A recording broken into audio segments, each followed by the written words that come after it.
Εντάξει, είναι ο ήχος, εντάξει, ωραία. Πιο κοντά. Πιο εδώ. Πιο κοντά. Είναι δυναμικό, εντάξει, ωραία. Λοιπόν, σεβασμιότατε, κύριε Περιφερειάρχα, μέλη του Δημοτικού και του Περιφερειακού Συμβουλίου της πόλης μας, αγαπητοί κυρίες και κύριοι, σήμερα έχουμε μια ιδιαίτερη χαρά και τιμή. Κάνουμε ένα βήμα περαιτέρω στο φόρουμ διαλόγου που έχουμε γενιάσει ως Χριστιανική Ένωση Καβάλας ήδη την προηγούμενη χρονιά με τίτλο «Αναζητήσεις και συναντήσεις». Η σημερινή συνάντηση είναι η τρίτη στη σειρά και είναι μια ιδιαίτερη, θα έλεγα, στιγμή, διότι για πρώτη φορά στο πλαίσιο αυτών των συναντήσεων έχουμε ένα διαλογικό στυλ ανάλυσης των θεμάτων. Κοντά μας σήμερα θα είναι, όπως βλέπετε μπροστά σας, ο κύριος Πέτρος Παναγιωτόπουλος, είναι θεολόγος και φυσικός, αναπληρωτής καθηγητής του Τμήματος Θεολογίας του Αριστοτελείου Πανεπιστημίου Θεσσαλονίκης, με αντικείμενο την ποιμαντική ηθική των επιστημονικών εφαρμογών. Και εξ αριστερών μου είναι ο κύριος Ξενοφών Κροκίδης, διδάκτορ του Πανεπιστημίου του Μάιντς, διευθυντής της δεύτερης παθολογικής κλινικής του Γενικού Νοσοκομείου Καβάλας, ιατρός παθολόγος. Κύριε Κροκίδη, κύριε Παναγιωτόπουλε, σας ευχαριστούμε θερμά που είστε κοντά μας σήμερα για να συζητήσουμε, να μελετήσουμε, να εξετάσουμε ένα ζήτημα αρκετά επίκαιρο, καθώς πλησιάζουμε στην έναρξη της Αγίας και Μεγάλης Τεσσαρακοστής.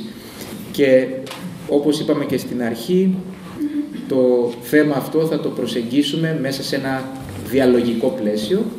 Έχουμε λοιπόν κοντά μας έναν γιατρό και έναν θεολόγο.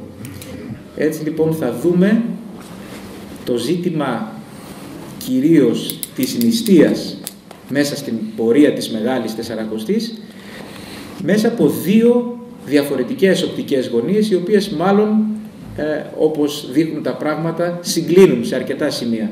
Η μία οπτική γωνία είναι της επιστήμης της ιατρικής και η άλλη είναι της επιστήμης της θεολογίας. Σας ευχαριστώ και πάλι που είστε κοντά μας, κύριε Κροκίδη, κύριε Παναγιωτόπουλο, και να ξεκινήσουμε αμέσως στην ανάλυση, στην πορεία του θέματός μας. Να ξεκινήσω με μια πρώτη ερώτηση θεολογικού περιεχομένου προς τον κύριο Παναγιωτόπουλο.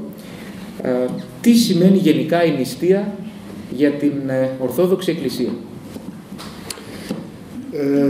Ευχαριστώ πολύ, σεβασμιότατε κύριε Περιφερειάρχα, εντιμότατες αρχές του τόπου, αγαπητές φίλες και φίλοι. Ευχαριστώ πολύ την Χριστιανική Ένωση για την καλοσύνη να με καλέσει σε αυτόν τον πολύ ενδιαφέροντα διάλογο για ένα θέμα το οποίο σε διάφορες του πτυχές και εκδοχές μας απασχολεί όλους σήμερα. Και λέω μας απασχολεί γιατί λίγο πολύ είμαστε μια κοινωνία ευμάρειας και εκεί που οι πατεράδες μας και οι παππούδες μας είχαν προβλήματα επιβίωσης, εμείς έχουμε πλέον τα αντίθετα προβλήματα. Θα μας τα πει και ο κύριος Κροκίδης, φαντάζομαι πιο αναλυτικά. Εμείς έχουμε προβλήματα υγείας που προέρχονται από την ευζοία μας. Πολλά μπορούμε να πούμε για την νηστεία και φαντάζομαι ότι θα έχουμε και την ευκαιρία στη συνέχεια να τα πούμε πιο αναλυτικά, αλλά σε γενικές γραμμές η νηστεία εντάσσεται σε αυτό που θα λέγαμε στην Εκκλησία μας άσκηση, δηλαδή μία εθελούσια, εθελοντική δηλαδή, ελεύθερη αυτοδέσμευση, ώστε να μπορέσει ο εαυτός μας να αποκτήσει εκείνες τις πνευματικές ικανότητες, οι οποίες αν καταρχάς τον βοηθήσουν να μάθει να λέει όχι για κάποια περίοδο του χρόνου, σε κάποιες στροφές, θα μπορέσει αργότερα να πει όχι και σε γενικότερες κακές πλευρές του εαυτού του. Αυτό που λέμε δηλαδή στην Εκκλησία μας, με άλλα λόγια, στα πάθη μας. Αυτά που μας ταλαιπωρούν εμάς, αλλά και τους γύρω μας. Και όπως σε 2 εβδομάδες, έτσι όπως τα μπαίνουμε στην νηστεία, θα ακούσουμε εκεί στα κείμενα, στον εσπερινό της συγχώρεσης, να παρομοιάζεται το στάδιο αυτό της Τεσσαρακοστής, που δεν είναι μόνο η νηστεία βέβαια, είναι ένα κάλεσμα γενικότερο της Εκκλησίας, σαν ένα στάδιο αγώνων. Όπως δηλαδή οι αθλητές τρέχουν στους αγώνες, τους Ολυμπιακούς, τα πρωταθλήματα κλπ. Αλλά για να μπορέσουν να αγωνιστούν καλά και να διακριθούν χρειάζονται προπόνηση.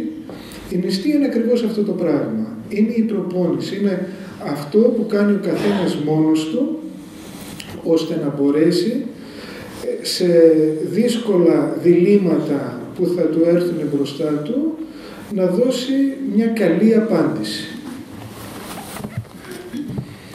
Ευχαριστούμε θερμά. Θα περάσουμε σε μια πιο πρακτική ερώτηση. Βέβαια και η πρώτη απάντηση είχε καθαρά πρακτικό χαρακτήρα και κατατοπιστικό. Θα περάσουμε στον δεύτερο προσκεκλημένο σήμερα, τον κύριο Κροκίδη. Εσείς ως γιατρός, κύριε Κροκίδη, μπορείτε να μας πείτε ποιες γνωρίζετε, δηλαδή, γιατί έχει να κάνει κιόλας και με το αντικείμενο της έρευνάς σας, ποιες είναι οι νηστείες της Εκκλησίας μας, όταν πρέπει να δώσετε κάποια συγκεκριμένη οδηγία. Φαντάζομαι ότι ασχολείστε και με αυτό το θέμα για να μπορέσετε να κατανοήσετε σε βάθος το τι ζητάει το τι έχει ανάγκη ο κάθε ασθενής. Είναι πολλές, πόσες είναι τελικά, αν μετρήσουμε όλες τις νηστείες, όλες τις μέρες νηστείας μέσα στην πορεία του εκκλησιαστικού έτους, πόσες θα βγουν στο τέλος συνολικά? Σεβασμιότατε, σας ευχαριστώ πολύ και σας ευχαριστούμε όλοι για την παρουσία σας.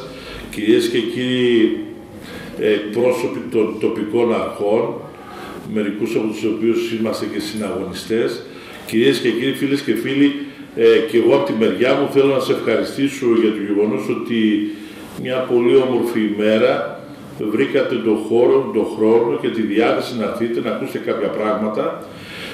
Όσα θα ακουστούν από τη δικιά μου την πλευρά είναι τα λόγια ενός μάχημου γιατρού που ακόμα δίνει τον αγώνα στο νοσοκομείο, κάτω όμως από το πρίσμα και το θεολογικό ενός ανθρώπου που 6 και πλέον δεκαετίες ζει ενεργά μέσα στην Εκκλησία.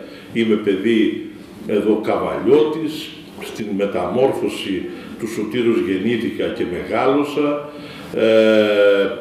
Πορεύτηκα και με τον Μακαριστό, τα λέγαμε προηγουμένως, για πολλά χρόνια και τώρα πορεύουμε μαζί και θέλω να πιστεύουμε καλά αποτελέσματα με τον σεβασμένο του κύριο Στέφανο.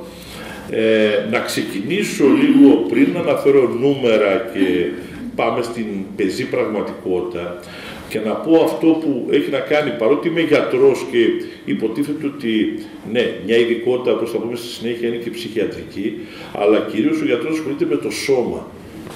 Ναι, αν καταφέρουμε και κερδίσουμε σε σημερινή συνομιλία την εξής εντύπωση και πεποίθηση, ότι η νηστεία δεν είναι για το σώμα μας, είναι για την ψυχούλα μας πάνω απ' όλα.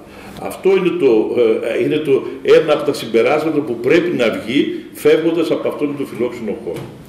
Τώρα, όσον αφορά τις νηστείες, να πω ότι η Ορθόδοξη Χριστιανική νηστεία αποτελεί ένα αναπόσπαστο κομμάτι της ελληνικής παραδοσιακής διατροφής και θα συμπλήρωνα της μεσογειακής διατροφής, παρότι σε ένα σημαντικό κομμάτι έχουμε απομακρυνθεί από αυτό, αφού σύμφωνα με τη χριστιανική θρησκεία, ήδη απαντάω κύριε Στογιαννίδη στο ερώτημά σας, προβλέπεται να νηστεύουμε περίπου 180 με 200 ημέρες ετησίως. Άρα περίπου ο μισός χρόνος είναι χρόνος νηστείας ορθόδοξης. Τώρα, να ξεκινήσουμε λίγο και από τον ορισμό του ρήματος νηστεία. Η λέξη νηστεία προέρχεται από το στερητικό νη και από το αρχαίο ελληνικό εστίο, που σημαίνει τρώω. Άρα σημαίνει δεν τρώω, σημαίνει αποχή από συγκεκριμένα είδη τροφίμων και είναι μέρος της θρησκείας, κάθε θρησκείας, για καθορισμένες μέρες κατά τη διάρκεια θρησκευτικών εορτών. Εγώ σε παρόμοιο τύπου συνομιλίες και το είπα ότι την περασμένη εβδομάδα ήμουν φιλοξενούμενος στη Μητρόπολη Ελευθερούπολης, ήμουνα και στο Ελαιοχώρημο και στο Περγοχώρι. Ανέφερα και έχουμε μεγάλη εμπειρία σαν γιατροί στο νοσοκομείο με τους μουσουλμάνους. Πραγματικά ζούμε και τις δικές τους γιορτές με έμεσο τρόπο για μας, όπως είναι το Ραμαζάνι, άρα δεν είμαστε εμείς που ανακαλύψαμε την Αμερική. Σαν θρησκευτικό φαινόμενο μάλιστα προϋπήρχε της χριστιανικής εκκλησίας, άρα κάποια δόγματα, κάποιες θρησκείες, κάποιες δοξασίες πριν από μας ανακάλυψαν, έβαλαν σαν συστατικό και την νηστεία. Τώρα, ας προσπαθήσουμε όλοι μαζί να κάνουμε τον υπολογισμό λιγάκι και είναι πολύ σημαντικό γιατί από αυτό προκύπτει το 180 με 200 ημέρες. Θα ξεκινήσουμε το δεύτερο, την Μεγάλη Σαρακοστή, που σε 2 εβδομάδες ξεκινάει. Λέγεται Μεγάλη Σαρακοστή, αλλά διαρκεί 48 ημέρες. Και βέβαια, όπως σε όλη τη διάρκεια της νηστείας, 2 είναι τα κυρίαρχα, και αυτό θα μας απασχολήσει και ιατρικά στη συνέχεια, τα οποία πρέπει να βγάλουμε από την καθημερινότητά μας. Ό,τι έχει να κάνει με κρέας, σε όλες τις εκδοχές, κόκκινο που έχουμε μάθει και θα πούμε συνέχεια ότι ενέχεται ενδεχομένως και για την παθογένεια του καρκίνου του παχαίου εσωτέρου, το χοιρινό, αλλά και ενδεχομένως και τα πουλερικά. Απ' την άλλη μεριά πρέπει να βγάλουμε από το διαιτολόγιο μας το καθημερινό και τα γαλακτοκομικά σε όλες τις εκφάνσεις, γάλα, τυρί, γιαούρτι, αυγό, οτιδήποτε άλλο. Άρα η Μεγάλη Σαρακοστή είναι μια μεγάλη περίοδος νηστείας 48 ημερών. Η νηστεία των Χριστουγέννων που διαρκεί 40 ημέρες, άρα ήδη 48 και 40 μας κάνουν 88. Και στη συνέχεια έχουμε την νηστεία του 15 Αύγουστου που κρατά 14 μέρες για να φτάσουμε στην κορύφωση που είναι ο 15 Αύγουστος, το Πάσχα του καλοκαιριού που λέμε. Άρα 48 και 40, 88 και άλλες 14 ημέρες 102. Και σε αυτό πρέπει να προσθέσουμε και Τετάρτη και Παρασκευή 52 ημέρες την εβδομάδα. Αν κάνουμε, και σε αυτό βέβαια προστίθεται, αν θέλετε, και πολλές άλλες ημέρες που δεν είναι παρούσες να τις αναφέρουμε, η παραμονή των φώτων, 29 Αυγούστου και κάποιες άλλες μέρες που μπορεί κανείς εύκολα να τρέξει σε ένα ημερολόγιο και της δικιάς μας εδώ της Μητρόπολης ή να ρωτήσει, αν θέλετε, τον πνευματικό του, τον εφημέριο της Εκκλησίας του για το ποιες είναι οι συγκεκριμένες ημέρες. Άρα, αν αυτό όλο το προσθέσουμε, μας κάνει 180 με 200 ημέρες. Και αυτό είναι που πρέπει να μας μείνει, εκτός από αυτό που είπα προηγουμένως, ότι νηστεύουμε για την ψυχούλα μας και όχι για το σώμα μας, ότι η Ορθόδοξη Χριστιανική νηστεία είναι μια περιοδική χορτοφαγία. Γιατί θα μιλήσουμε ενδεχομένως και μετά για την χορτοφαγία. Πολλοί επέρονται σήμερα, είμαι χορτοφάγος και μάλιστα μας μπερδεύουν κιόλας, έτσι, vegetarian, vegan, τι είναι ο ένας, τι είναι ο άλλος. Εμείς είμαστε περιοδικά χορτοφάγοι, άρα ένα μεγάλο μέρος όταν ακολουθούμε τις επιταγές της Ορθοδόξου Χριστιανικής Εκκλησίας και ακολουθούμε την Ορθόδοξη Χριστιανική νηστεία, είμαστε 180 με 200 ημέρες περίπου περιοδικά χορτοφάγοι. Σας ευχαριστούμε, γιατρέ, για όλες αυτές τις αναλυτικές πληροφορίες. Να περάσουμε τώρα, μας δώσατε μια καλή πάσα προς τα θεολογικά, να περάσουμε στον κύριο Παναγιωτόπουλο. Όλη αυτή η χορτοφαγία, ή εν πάση περιπτώσει εν μέρει χορτοφαγία, γιατί υπάρχει και η νηστεία των Χριστουγέννων, που στο μεγαλύτερο μέρος της επιτρέπεται η κατανάλωση των νυχθηρών. Όλο αυτό τελικά είναι ενάντια στο σώμα, το ανθρώπινο σώμα. Ο γιατρός μας είπε ότι είναι για την ψυχή. Προσπαθούμε να κάνουμε ένα πνευματικό αγώνισμα, θα έλεγα. Τελικά υπάρχει ενδιαφέρον από την χριστιανική διδασκαλία για τον λεγόμενο σωματικό υγιεινό χαρακτήρα της νηστείας. Δηλαδή ότι θα μας το αναλύσει βέβαια αργότερα ο γιατρός μέσα από τη δική του ιατρική οπτική γωνία, αλλά τελικά όλο αυτό το πνευματικό αγώνισμα αφήνει μήπως στην άκρη τη διάσταση του σώματος και της ανθρώπινης υγείας? Ευχαριστώ για την ερώτηση. Είναι νομίζω κάτι το οποίο αξίζει να το προσέξουμε. Πολλές φορές στην πνευματική ζωή της Εκκλησίας κινδυνεύουμε να πέσουμε σε κάποιες απολυτοποιήσεις, δηλαδή μια πλευρά να την αναδείξουμε με πολύ έντονο τρόπο. Και αυτό πολλές φορές το έχουμε δει στην χριστιανική παράδοση να συμβαίνει ιδιαίτερα με τα πνευματικά ζητήματα. Και αυτό είναι κάτι το οποίο και οι πατέρες της Εκκλησίας το πρόσεξαν, και επειδή ήξεραν από το παρελθόν, από την αρχαία ελληνική παράδοση, ότι αυτοί που ακολουθούσαν τον Πλάτωνα υποβίβαζαν το σώμα, έβλεπαν το σώμα σαν δεσμοτήριο της ψυχής, σαν τάφο της ψυχής, προσπαθούσαν να τονίσουν την ισορροπία μεταξύ σώματος και πνεύματος. Γι' αυτό βλέπουμε έναν μεγάλο Άγιο, τον Ιωάννη τον Δαμασκηνό, να τονίζει ότι οφείλουμε να σεβόμαστε την ύλη. Όχι να τη λατρεύουμε, να τη σεβόμαστε. Και αυτό μπορεί πολλές φορές να το δει κανένας και στον εαυτό του και στις συναναστροφές του. Πολλές φορές εν ονόματι των πνευματικών και του πνευματικού αγώνα έχουμε μια τάση να υποτιμούμε τα σωματικά, αλλά μόνο στα λόγια. Όχι και τόσο στα έργα.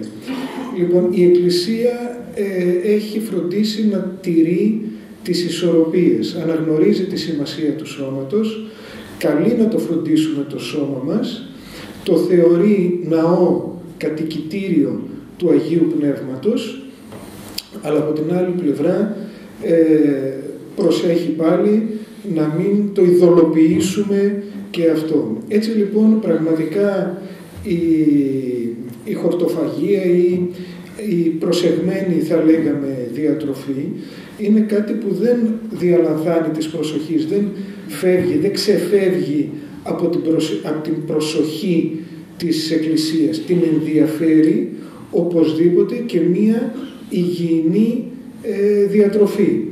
Βέβαια εδώ πρέπει να δούμε και κάτι άλλο.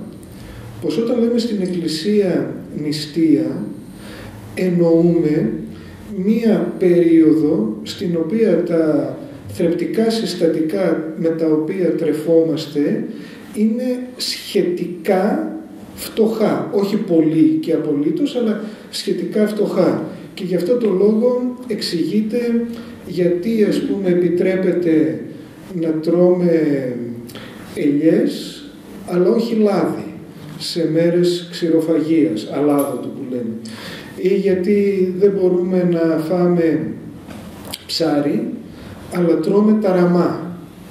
Εκείνο το οποίο θέλει να τονίσει η Εκκλησία στη συγκεκριμένη περίπτωση είναι αυτό που είπαμε προηγουμένως, να κουραστούμε και λίγο, να στερηθούμε και λίγο. Και φυσικά αυτό σημαίνει επίσης και μία ανάλογη σύσταση στο να προσέξουμε και την ποσότητα την οποία καταναλώνουμε. Δεν είναι μόνο η ποιότητα, αλλά είναι και η ποσότητα. Τρώμε λίγο και φροντίζουμε έτσι ώστε, όπως είπαμε προηγουμένως, η θέλησή μας να μην στηρίζεται αποκλειστικά στις τροφές. Σημαντικό πράγμα η τροφή, αλλά υπάρχουν και άλλα πράγματα. Γι' αυτό θα δείτε, είναι πολύ εντυπωσιακό αυτό, άμα δείτε μια πραγματεία ενός πατέρα, ενός οποιοδήποτε πατέρα της Εκκλησίας σχετικά με την νηστεία, θα αφιερώσει ελάχιστο χώρο στο γραπτό του, στο κείμενό του, στο λόγο του, για την τροφή. Περισσότερο λέει για τα υπόλοιπα. Αυτό που λέμε δηλαδή ότι νηστεία δεν κάνουμε μόνο από το φαγητό, ή ότι μπορεί να κάνουμε νηστεία αλλά να μην νηστεύουμε πραγματικά από τις συμπεριφορές μας, από τις πράξεις μας, από τις κακές μας συνήθειες κλπ. Και επίσης, και σε αυτό συμφωνούν πάλι όλοι οι πατέρες, η νηστεία έχει και έναν κοινωνικό χαρακτήρα. Είπαμε προηγουμένως και η ποσότητα, τρώμε λιγότερες ποσότητες. Εκεί λοιπόν όλοι οι πατέρες σχεδόν λένε το ίδιο πράγμα. Τα χρήματα που θα εξοικονομήσεις από την αγορά του φαγητού που παίρνεις συνήθως, αυτά πρέπει να γίνουν έργα ευποιίας. Αυτά πρέπει να τα δώσεις σε αυτούς που έχουν ανάγκη, στο κοινωνικό σύνολο. Δηλαδή βλέπετε, η νηστεία δεν είναι κάτι από μόνο του, δεν είναι μια απλή δίαιτα. Είναι και αυτό. Αλλά κυρίως έχει έναν ευρύτερο χαρακτήρα. Κατά κάποιο τρόπο προσπαθεί να μας απεκλωβίσει από την συνήθεια. Είμαστε επιρρεπείς στο να συνηθίζουμε κάποια πράγματα και νομίζουμε ότι αυτό είναι και το σωστό. Ένας μεγάλος λογοτέχνης είπε την εξής ιστορία που νομίζω ότι αποδίδει πολύ εντυπωσιακά και το νόημα της νηστείας. Λέει, βγήκαν κάποιοι κυνηγοί, στήσαν ξόβεργες και πιάσαν αγριοπερίστερα. Τα βάλαν λοιπόν, τα είχαν έτσι μέσα στο κλουβί τους εκεί, αλλά αυτά επειδή ήταν ελεύθερης βοσκήσης που θα λέγαμε, ήταν αδύνατα. Και είπανε, τώρα αυτά αν τα πουλήσουμε δεν θα πιάσουμε πολλά λεφτά. Ας τα ταΐσουμε λοιπόν, να τα παχύνουμε για να κερδίσουμε περισσότερα. Από όλα τα πουλιά, ένα δεν έτρωγε. Και ενώ όλα πάχαιναν, αυτό αδυνάτιζε. Την παραμονή λοιπόν της ημέρας που θα πήγαιναν να τα πάρουν και να τα πάνε στους έμπορους να τα πουλήσουν, αυτό είχε αδυνατήσει τόσο, ώστε πέρασε μέσα από τα κάγκελα του κλουβιού και βγήκε έξω και πέταξε. Αυτή είναι ουσιαστικά η νηστεία. Σε αυτό μας βοηθάει. Μας βοηθάει ώστε να λεπτύνουμε το πνεύμα μας. Εδώ μια παρένθεση, επιτρέψτε μου, ένας Άγιος του 20ου αιώνα, μεγάλος Άγιος Όσιος, Πορφύριος ο Καυσοκαλυβίτης, ο Άγιος της Ομόνιας όπως λέμε, έλεγε ότι ο Χριστός θέλει κοντά του λεπτές ψυχές, λεπτούς ανθρώπους, και φυσικά δεν εννοούσε σωματικά, έτσι, λεπτό πνεύμα, να γίνουμε ευαίσθητοι. Εδώ λοιπόν έρχεται η Εκκλησία, προσέχει οπωσδήποτε, δεν το προσπερνά το ζήτημα της σωστής διατροφής, της ορθής διατροφής, και δίνει και τις περαιτέρω διαστάσεις. Ευχαριστούμε πάρα πολύ, κύριε Παναγιωτόπουλε. Εδώ όμως ίσως υπάρχει από την πλευρά της ιατρικής επιστήμης μια περαιτέρω αποσαφήνιση κατά πόσο τελικά φτωχή είναι η διατροφή.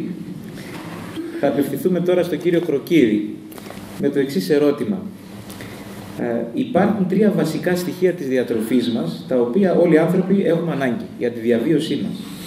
Είναι γνωστό στους περισσότερους ότι οι πρωτεΐνες, το ασβέστιο και ο σίδηρος διαδραματίζουν εξέχοντα ρόλο στη σωστή και ομαλή λειτουργία του ανθρώπινου οργανισμού. Και στο σημείο αυτό εύλογα διερωτάται κανείς. Μπορούμε να εντοπίσουμε τα στοιχεία αυτά στο διαιτολόγιο της νηστείας? Ασβέστιο, σίδηρο, πρωτεΐνες. Ή μήπως η νηστεία αποτελεί ανασταλτικό παράγοντα που δυσχεραίνει και εμποδίζει την πρόσληψη αυτών των απαραίτητων για τον οργανισμό μας στοιχείων? Εδώ η ιατρική επιστήμη τι μας λέει? Εδώ όταν βγάζουμε, όπως είπαμε, από το διαιτολόγιο μας το καθημερινό, την πρωτεΐνη σαν κρέας, που είναι μια πολύ σημαντική πηγή πρωτεΐνης, πρέπει να αντικαταστήσουμε κάτι άλλο. Και βλέπουμε εδώ ότι πολλοί πιστεύουν ότι η επαρκής πρόσληψη πρωτεϊνών είναι δυνατόν να επιτευχθεί μόνο μέσα από την πρόσληψη του κρέατος. Αυτό δεν είναι σωστό, γιατί όλες οι φυτικές τροφές, με εξαίρεση τα φρούτα, περιέχουν πρωτεΐνη. Επαναλαμβάνω, όλες οι φυτικές τροφές, με εξαίρεση τα φρούτα, περιέχουν πρωτεΐνη. Και εδώ είναι 4 μόνο, αλλά μπορούμε να το εμπλουτίσουμε αυτό τη διαφάνεια. Τα όσπρια, τα οποία βέβαια δεν είναι μόνο τα φασόλια, οι φακές και τα ρεβίθια, είναι και τα κουκιά, είναι και τα μπιζέλια, και ο αρακάς, το νούμερο 2, ανήκει στην οικογένεια των ψυχανθών, όπως το λένε οι ειδικοί, αλλά ακόμη και το λαθούρι, από το οποίο βγαίνει η φάβα που καλλιεργείται σε αρκετά μέρη, και εδώ στην περιοχή μας, στη Λίμνο επίσης, και σε άλλα μέρη, στη Σαντορίνη, στο οροπέδιο Φενεού, κάτω στην Κόρινθο, και στη Σχοινούσα, κάτω στην Κρήτη, με τη φάβα, η οποία είναι πολύ σημαντικό, και όχι μόνο για την νηστεία, αλλά και γενικότερα. Ο αρακάς, που είναι η σημαντικότερη πηγή φυτικής πρωτεΐνης, και είναι ένα φαγητό το οποίο δεν πρέπει να λείπει, όχι μόνο τη Σαρακοστή, αλλά και τις υπόλοιπες μέρες. Γιατί εμείς τώρα επικεντρωνόμαστε στις 180 με 200, αλλά οι οδηγίες και οι συμβουλές αφορούν και τις 360 μέρες του χρόνου. Έτσι. Η σόγια και τα προϊόντα της και η ξηρή καρπή. Άρα μπορούμε με όλα αυτά, και εδώ να πω ήδη για τους όσους ασχολούνται και με την Παρασκευή, γιατί εδώ είναι το λεπτό σημείο και το ενδιαφέρον. Δεν πρέπει να να είμαστε λίγο κολλημένοι σε κάποια πράγματα, επιτρέψτε μου να πω, ότι τα φασόλια είναι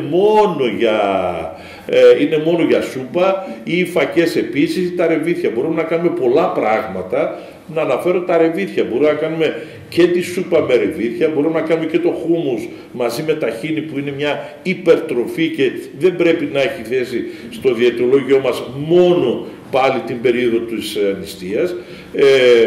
Όπως επίσης μπορούμε να κάνουμε και πολύ ωραία ρεβίθια και στο φούρνο. Υπάρχει μια πολύ ωραία συνταγή την οποία μπορούμε να ακολουθήσουμε. Ο αρακάς, όπως είπα, είτε μόνος του είτε με εμπλουτισμό πατάτες, βέβαια δεν πρέπει να κυριαρχεί, γιατί παίρνουμε μετά πολύ άμυλο και ανεβαίνει και το ζάχαρο, όπως θα πούμε στη συνέχεια, και οι ξηροί καρποί που μπορούν να έχουν μια θέση, όπως θα πούμε στη συνέχεια, παραδείγματος χάρη στο δεκατιανό μας, εκεί 10.30 που πρέπει να πάρουμε μια επιπλέον ενίσχυση για το μεσημεριανό μας, καλό είναι και λίγοι ξηροί καρποί και σταφίδες, 5-6 αμύγδαλα και ούτω καθεξής. Όσον αφορά τώρα για το σίδηρο, ο σίδηρος είναι μια μεγάλη ιστορία βέβαια. Και το λέμε αυτό γιατί πάλι το κρέας που το βγάζουμε από το διαιτολόγιό μας είναι μια πλούσια πηγή ενός αίβολα απορροφήσιμου σιδήρου. Τώρα, στα ερυθρά αιμοσφαίρια που κυκλοφορούν μέσα στο αίμα μας, υπάρχει η αιμοσφαιρίνη, η οποία χρησιμεύει για τη μεταφορά του οξυγόνου από την καρδιά στους περιφερικούς ιστούς. Παίρνει το οξυγόνο από τους πνεύμονες, φτάνει στην καρδιά και μετά με τη μεγάλη κυκλοφορία πηγαίνει στα περιφερειακά όργανα. Για την παραγωγή των ερυθρών αιμοσφαιρίων υπάρχουν ορισμένα θρεπτικά στοιχεία τα οποία είναι απαραίτητα. Ένα από αυτά είναι και ο σίδηρος, ένα άλλο είναι η βιταμίνη Β12 και ένα άλλο είναι το φιλικό οξύ. Ο σίδηρος είναι το σημαντικότερο, γιατί όπως θα πούμε στη συνέχεια, και το ξέρουν πολλοί από τους παρευρισκόμενους και παρευρισκόμενες, η σημαντικότερη ανημία, δηλαδή έλλειψη αιμοσφαιρίνης, χαμηλού αιματοκρίτη, οφείλεται στην έλλειψη σιδήρου. Και προσέξτε ότι ο σίδηρος είναι το στοιχείο πάνω στο οποίο προσδένεται το οξυγόνο. Άρα αν εγώ δεν έχω επαρκή επίπεδα σιδήρου, θα μου λείπουν οι μεταφορείς του οξυγόνου και θα έχω πρόβλημα. Θα έχω σημάδια ανεμίας, εύκολη κόπωση και ούτω καθεξής. Καταβολή δυνάμεων και ούτω καθεξής. Ας δούμε λιγάκι από πού μπορούμε να πάρουμε, αν βγάλουμε από την καθημερινότητά μας το σίδηρο, από πού μπορούμε να πάρουμε από φυτικές τροφές. Μπορούμε να πάμε πάλι από τα όσπρια, που επαναλαμβάνω δεν είναι μόνο φακές, φασόλια, ρεβίθια, είναι και όλα τα άλλα που είπαμε προηγουμένως, κουκιά, μπιζέλια, φάβα και ούτω καθεξής. Είναι τα λαχανικά, το σπανάκι, και εδώ μας έρχεται από τα παιδικά μας χρόνια η μυθική μορφή του Ποπάη, ας το πούμε, που έτρωγε ακριβώς, τα κολοκυθάκια, ο αρακάς, το μπρόκολο, τα φύλλα μπατζαριού, ο ντοματοχυμός. Εδώ θα κάνω μια παρένθεση. Όταν ήμουν μικρός, πριν σπουδάσω ιατρική, έβγαλα μεροκάματο στην γαστρονομία. Και μου έκανε εντύπωση, τότε ήταν οι πρώτοι τουρίστες από την Γερμανία και από άλλες χώρες, και μου έκανε εντύπωση γιατί παρήγγειλαν ντοματοχυμό. Τομάτο τσούκλο, γιατί. Να εξηγείτε, το ήξεραν πριν από εμάς πολλά χρόνια, έτσι. Είναι πλούσια πηγή σιδήρου, έτσι. Τα φρούτα, κυρίως τα αποξηραμένα, δαμάσκηνα, βερίκοκα, σίκα, σταφίδες, που μπορεί να είναι ένα συστατικό, όπως είπα προηγουμένως, του δεκατιανού. 3 δαμάσκηνα μπορώ να φάω, τα οποία βοηθάνε και στην κινητικότητα του εντέρου. Μια χούφτα μικρή σταφίδες μπορεί να είναι. Επίσης ξηρή καρπή, τα αμύγδαλα, τα φιστίκια, το σουσάμι που έχει και πολύ ασβέστιο, τα δημητριακά πρωινού ολικής άλεσης και με εμπλουτισμένο γάλα ή γιαούρτι σόγιας, όπως επίσης και η μαύρη σοκολάτα. Και προσέξτε, ο σίδηρος υπάρχει σε 2 μορφές. Ο ένας είναι η μορφή του που περιέχεται στο κρέας, ο εμμυκός σίδηρος που απορροφάται πιο εύκολα, και υπάρχει μια άλλη μορφή που υπάρχει στα φυτικά προϊόντα, ο μη εμμυκός, ο οποίος προσροφάται και απορροφάται λιγότερο καλά. Υπάρχουν όμως εδώ κάποια τρίκ, να το ονομάσουμε έτσι για να συμφωνήσουμε. Δεν είναι τρίκ, είναι εφαρμοσμένη έρευνα και ιατρική που κάνουμε, που τα ξέρουμε στην καθημερινότητά μας. Τι κάνουμε για να αυξήσουμε την απορρόφηση του σιδήρου που περιέχουν οι φυτικές τροφές. Ποια είναι αυτές οι ενέργειές μας? Είναι συνδυάζουμε με τη βιταμίνη C. Θα φέρουμε το παράδειγμα. Δεύτερον, συνδυάζουμε τις τροφές που περιέχουν σίδηρο με το β-καροτένιο, με καρότο. Και το τρίτο είναι καταναλώνουμε έξυπνα τα φυτικά προϊόντα πλούσια σε σίδηρο, και το μουλιασμό, το τελευταίο που το ξέρουμε, μουλιάζουμε από βραδείς. Ας δούμε ένα προς ένα, είναι ενδιαφέρον. Η βιταμίνη C αυξάνει έως και 4 φορές την απορρόφηση του σιδήρου στον οργανισμό. Και δεν είναι μόνο τα εσπεριδοειδή, το πορτοκάλι, το μανταρίνι, το λεμόνι, είναι το μπρόκολο, οι πιπεριές και το κουνουπίδι. Τι κάνουμε εμείς στην καθημερινή πράξη? Βάζουμε λεμόνι άφθονο στα ραβίδια, έτσι, όταν δεν τα κάνουμε στο φούρνο ή κάνουμε κάποια άλλη συνταγή. Ή βάζουμε πάνω σε μια πιπεριά στις φακές. Αυτό βοηθάει σαν βιταμίνη C την απορρόφηση του σιδήρου που περιέχεται στο συγκεκριμένο μέχρι και 4 φορές.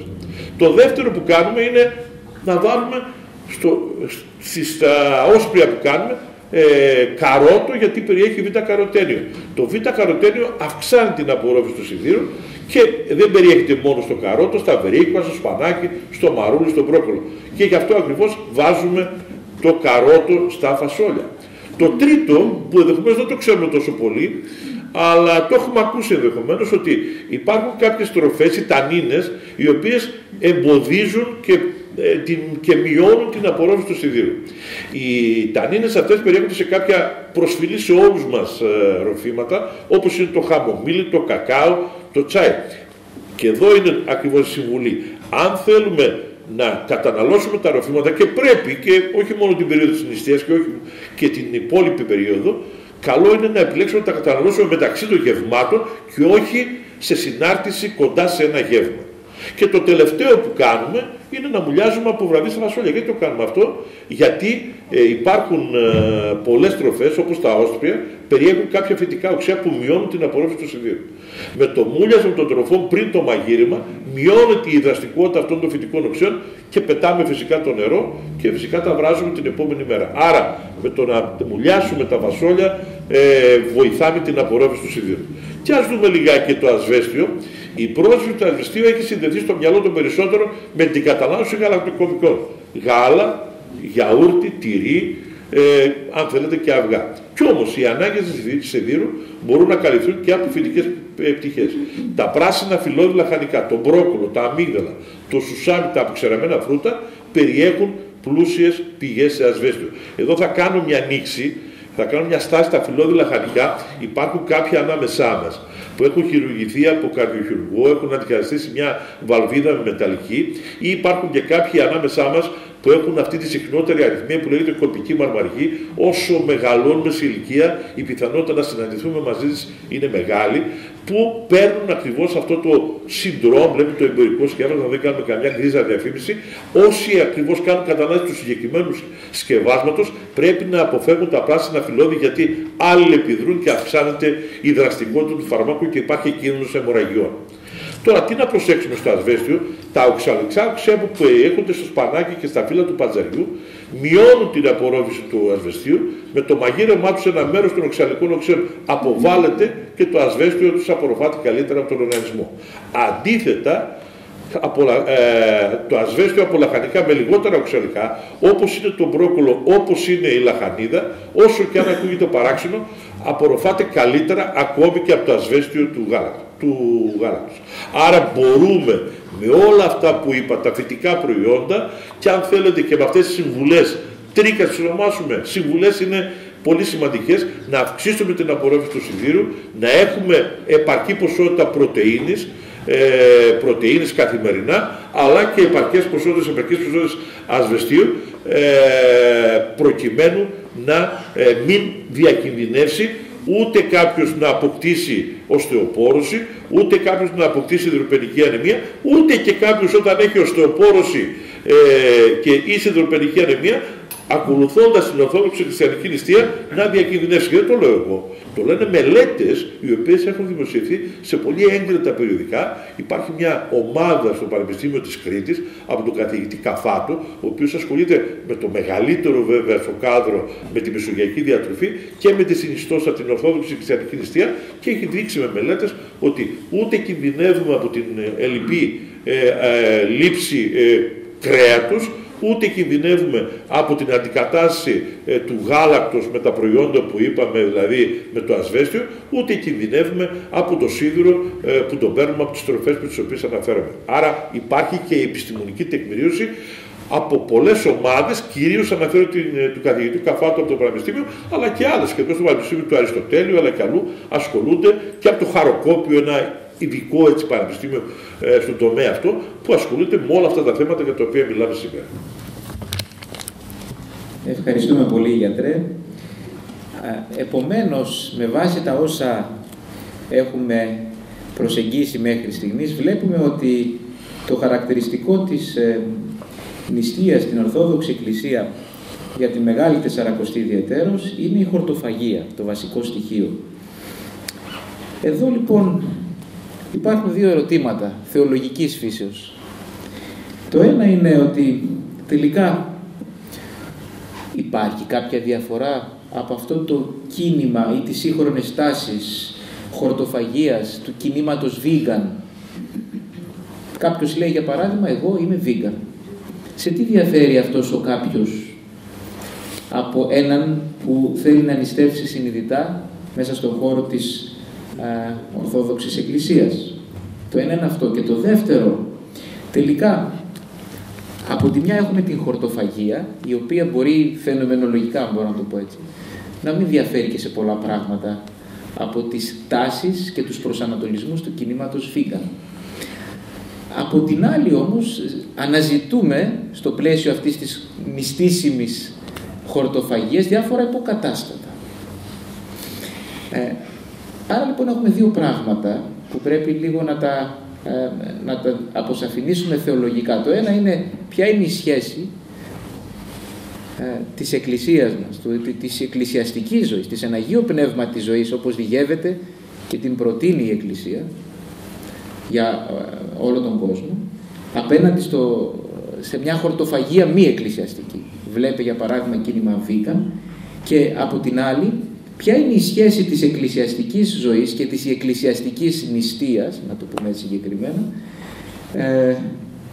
με τάσεις που εμφανίζονται εντός του ορθόδοξου χριστεπώνυμου πληρώματος, να αναζητούν υποκατάστατα τροφών. Δεν θα φάω κρέας, θα φάω σόγια για παράδειγμα.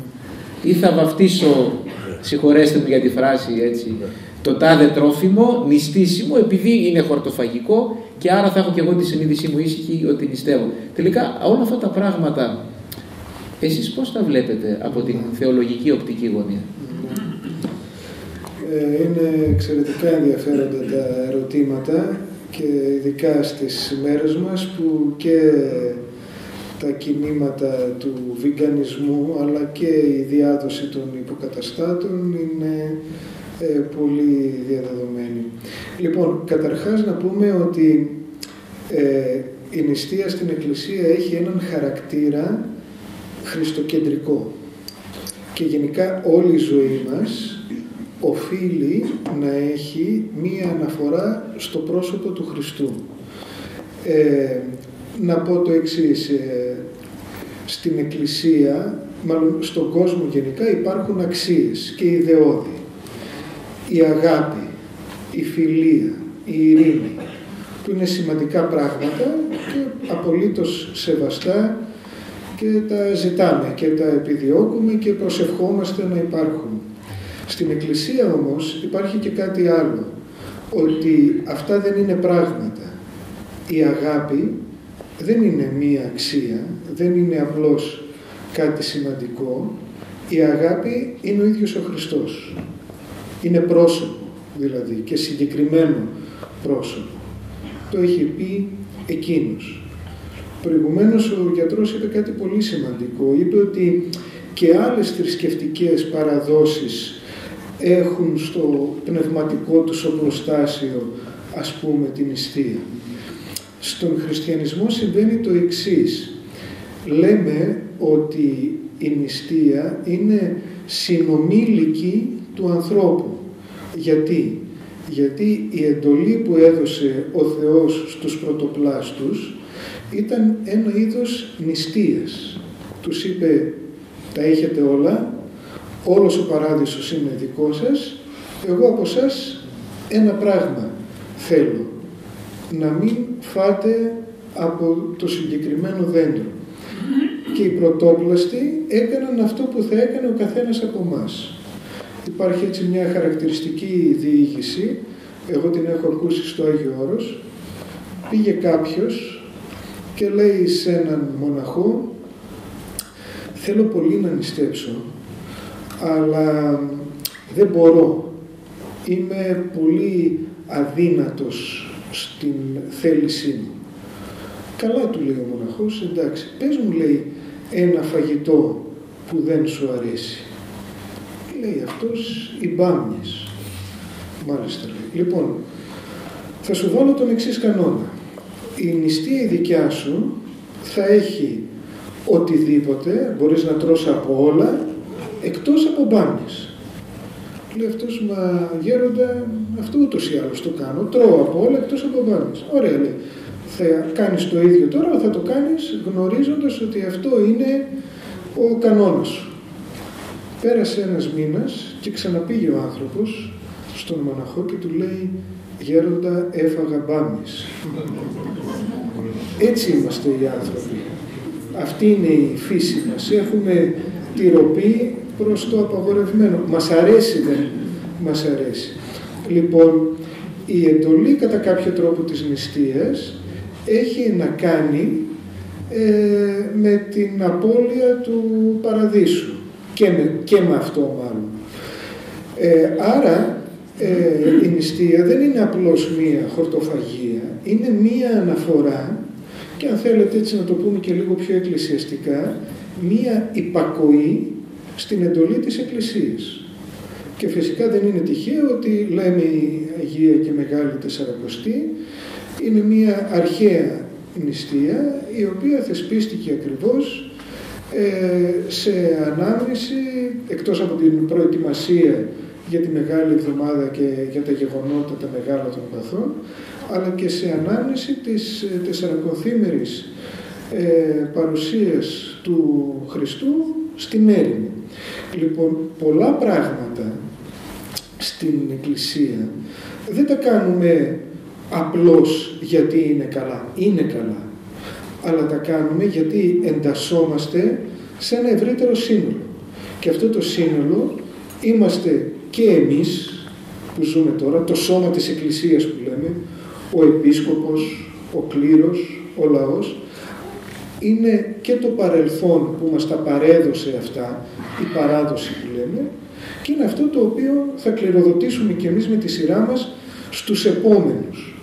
Άρα λοιπόν νομίζω ότι είναι πολύ σημαντικός ο συγκεκριμένος χαρακτήρας που διαφοροποιεί μία χορτοφαγία γενικά από την νηστεία της Εκκλησίας. Το κάνουμε λοιπόν με έναν συγκεκριμένο προορισμό, με μία συγκεκριμένη προοπτική.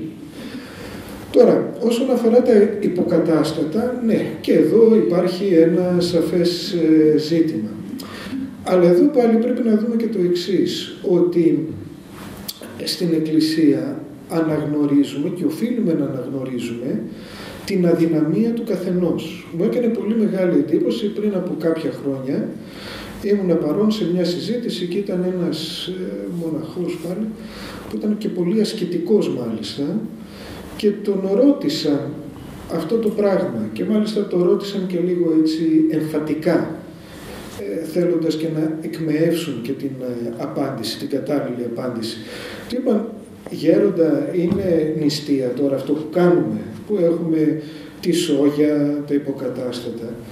Και εκείνος, παρόλο που ο άνθρωπος ήταν εμφανές ότι δεν τα χρησιμοποιούσε, έλεγε ο καθένας όπως μπορεί.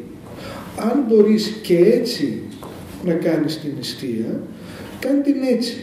Και αυτό είναι πάντοτε μία, θα λέγαμε, πρακτική της Εκκλησίας, μια λογική της Εκκλησίας. Να μην απολυτοποιεί, να μην καταδικάζει και να μην είναι, όπως λέμε, μαξιμαλιστική, να βάζει κατευθείαν ψηλά τον πύχη. Σιγά σιγά ο καθένας, όπως μπορεί, ας την κάνει καλύτερη. Αλλά τους ανθρώπους οι οποίοι έχουν αδυναμία στο να τηρήσουν έτσι ακρεφνώς, και εδώ που τα λέμε η ακρεφνής νηστεία, ξέρουμε ότι είναι το αλάδοτο, είναι η ξηροφαγία. Όταν διαβάζουμε κείμενα της νηστείας, πρέπει να ξέρουμε ότι είναι μια πολύ έτσι αυστηρή τήρηση της νηστείας, όλες οι μέρες αλάδοτες ή τις υπόλοιπες αρτήσιμες μέρες, η Τετάρτη και η Παρασκευή με αλάδοτο και η κατάλυση το Σαββατοκύριακο.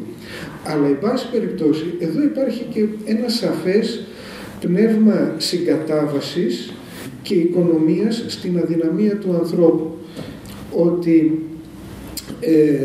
εν πάση περιπτώσει κάνουμε μια προσπάθεια, ας μην εξαντλούμε τους ανθρώπους. Πριν από 250 χρόνια περίπου υπήρχε μια πολύ μεγάλη φασαρία στο Άγιο Όρος. Πότε θα πρέπει να τελούνται τα μνημόσυνα? Θα πρέπει να τα τελούμε Σάββατο ή θα πρέπει να τα τελούμε Κυριακή? Ξέρουμε βέβαια όλοι μας ότι το Σάββατο είναι η μέρα στην οποία θυμόμαστε τους κεκοιμημένους. Ωστόσο, επειδή οι μοναχοί ενός σχετικά απομακρυσμένου μέρους του Αγίου Όρους, της Αγίας Άννας, δυσκολεύονταν να κάνουν το μνημόσυνο και μετά να ταξιδέψουν στις Καριές, που εκεί υπήρχε το παζάρι την ημέρα του Σαββάτου για να πουλήσουν το εργόχειρό τους, μετέθεσαν την τέλεση των μνημοσύνων την Κυριακή. Οι υπόλοιποι μοναχοί το βρήκαν αντιπαραδοσιακό, το βρήκαν λάθος, έγινε φασαρία και πηγαίνει το ζήτημα στο Οικουμενικό Πατριαρχείο. Και το Πατριαρχείο δεν καταδικάζει. Λέει, και αυτοί που τελούν τα μνημόσυνα την Κυριακή κάνουν καλά, αλλά και αυτοί που κάνουν τα μνημόσυνα το Σάββατο κάνουν καλύτερα. Δείχνει δηλαδή και το σωστό ποιο είναι, αλλά καταλαβαίνει και την αδυναμία του πράγματος, των ανθρώπων, και αφήνει εν πάση περιπτώσει κάποιο περιθώριο. Άρα λοιπόν τα υποκατάστατα, ναι, είναι ένα θέμα, είναι ένα ζήτημα. Αυτό είναι καλό ο καθένας έτσι να το έχει στο μυαλό του, αλλά να μην ξεχνάμε ότι το ζήτημα δεν είναι και ακριβώς εκεί. Λέει μάλιστα και σε ένα ασκητικό βιβλίο της Εκκλησίας, το Λαυσαϊκό, λέει ένας μοναχός ερημίτης το εξής: καλύτερα να πιείς ένα ποτήρι κρασί με συστολή παρά να πιείς νερό αφρόνος, χωρίς σοφροσύνη δηλαδή. Δεν είναι η πράξη καθεαυτή, είναι το πνεύμα που οφείλει να συνοδεύει την πράξη. Και μάλιστα να το πούμε και ανάποδα, και η πράξη της νηστείας έχει σαν σκοπό να σε βοηθήσει το πνεύμα σου να γίνει πιο ταπεινόφρον κλπ. Αν εσύ το παίρνεις πάνω σου ότι εγώ νηστεύω καλύτερα από τον άλλον και εγώ νηστεύω έτσι όπως πρέπει, ενώ ο άλλος τρέφεται με υποκατάστατα αλλά κάνει μία ψευτονηστεία, μάλλον έχεις μεγαλύτερο κίνδυνο εσύ και όχι εκείνος. Ευχαριστούμε πολύ. Επομένως, μας δώσατε έτσι και το στίγμα όχι μόνο της σχέσης που αναπτύσσεται ανάμεσα στην χριστιανική, ορθόδοξη χριστιανική νηστεία και στις τάσεις του κινήματος vegan, αλλά και μας απαντήσατε και στο ερώτημα τι σημαίνει ότι νηστεύουμε σωστά σήμερα. Γιατί αυτό είναι το μεγάλο διακύβευμα, τι σημαίνει νηστεύω. Να περάσουμε τώρα, εφόσον λύσαμε και αυτό το θέμα, τι σημαίνει νηστεύω σωστά, τι σημαίνει επιλέγω τις τροφές που πρέπει να χρησιμοποιήσω για το διαιτολόγιό μου στην νηστεία, να προχωρήσουμε σε ένα κέριο ερώτημα πάλι ιατρικής φύσεως, και το οποίο νομίζω ότι απασχολεί πολλούς. Ήδη μας κάνατε κάποιες νήξεις, αλλά εδώ τώρα μπαίνουμε στο καθαρά ιατρικό κομμάτι. Μπορούν όλοι οι άνθρωποι να νηστέψουν, γιατρέ? Μήπως η νηστεία είναι για λίγους ή για κάποιους που έχουν τις σωματικές, φυσικές δυνατότητες να ανταποκριθούν σε ένα τέτοιο πνευματικό και σωματικό αγώνισμα? Πρέπει να κάνουμε διακρίσεις ανάμεσα σε αυτούς που μπορούν? Τι πιστεύετε ή τι μας λέει η ιατρική επιστήμη, εν πάση περιπτώσει? Η απάντηση ιατρική, αλλά βέβαια λαμβάνοντας υπόψη και το θεολογικό υπόβαθρο, είναι ότι είναι ένα βροντερό ναι. Ναι, μπορούν όλοι να νηστεύσουν. Υπάρχουν όμως κάποιες ομάδες συνανθρώπων μας, οι οποίες πρέπει να ακολουθούν την νηστεία με κάποια ιδιαίτερη προσοχή. Ποιες είναι αυτές οι ομάδες? Είναι τα άτομα με διαβήτη. Ο διαβήτης βέβαια είναι ο τύπου 1 που πρέπει να πάρει ινσουλίνη και ο τύπου 2 που πρέπει να πάρει χάπια, είτε ινσουλίνη, και υπάρχει τελευταία και μια καινούργια μέθοδος, ενέσιμη. Είναι η γνωστή ένεση, η οποία χάνει κιλά κάποιος, η σεμαγλουτίδη. Λοιπόν, όποια θεραπεία και να ακολουθήσει, πρέπει κανείς είτε μόνος του, είτε ενδεχομένως με τη βοήθεια του γιατρού του. Καλό είναι, αλλά δυστυχώς έχουμε απεμπολίσει πολλοί γιατροί, παθολόγοι, γενικοί γιατροί, αλλά και άλλες ειδικότητες. Αυτό το να συμβουλεύουμε για δίαιτα είναι ένα σημαντικό κομμάτι. Άρα ένας διαιτολόγος, διατροφολόγος θα μπορέσει να συμβουλεύσει καλύτερα κάποιον που είναι διαβητικός, κυρίως αν είναι ινσουλινοθεραπευόμενος, παίρνει ινσουλίνη, και βέβαια να βάλουμε συζήτηση κάτι που αναφέρεται πολλές φορές, γιατί οι διαιτολόγοι, οι διατροφολόγοι κοσμούν τα media και μας μιλάνε πολλές φορές και για όρους που δεν είναι εκεί σε όλους μας. Έναν όρο που πρέπει να ξέρει οποιοσδήποτε διαβητικός είναι ο λεγόμενος γλυκαιμικός δείκτης. Τι είναι αυτό? Είναι ένας αριθμός από το 0 μέχρι το 100 που κατατάσσει τα διάφορα τρόφιμα ανάλογα με το πόσο γρήγορα θα συμπλήρωναν και το πόσο πολύ ανεβάζουν το ζάχαρο. Και θα φέρω ένα απτό παράδειγμα για να μην μιλάμε θεωρητικά.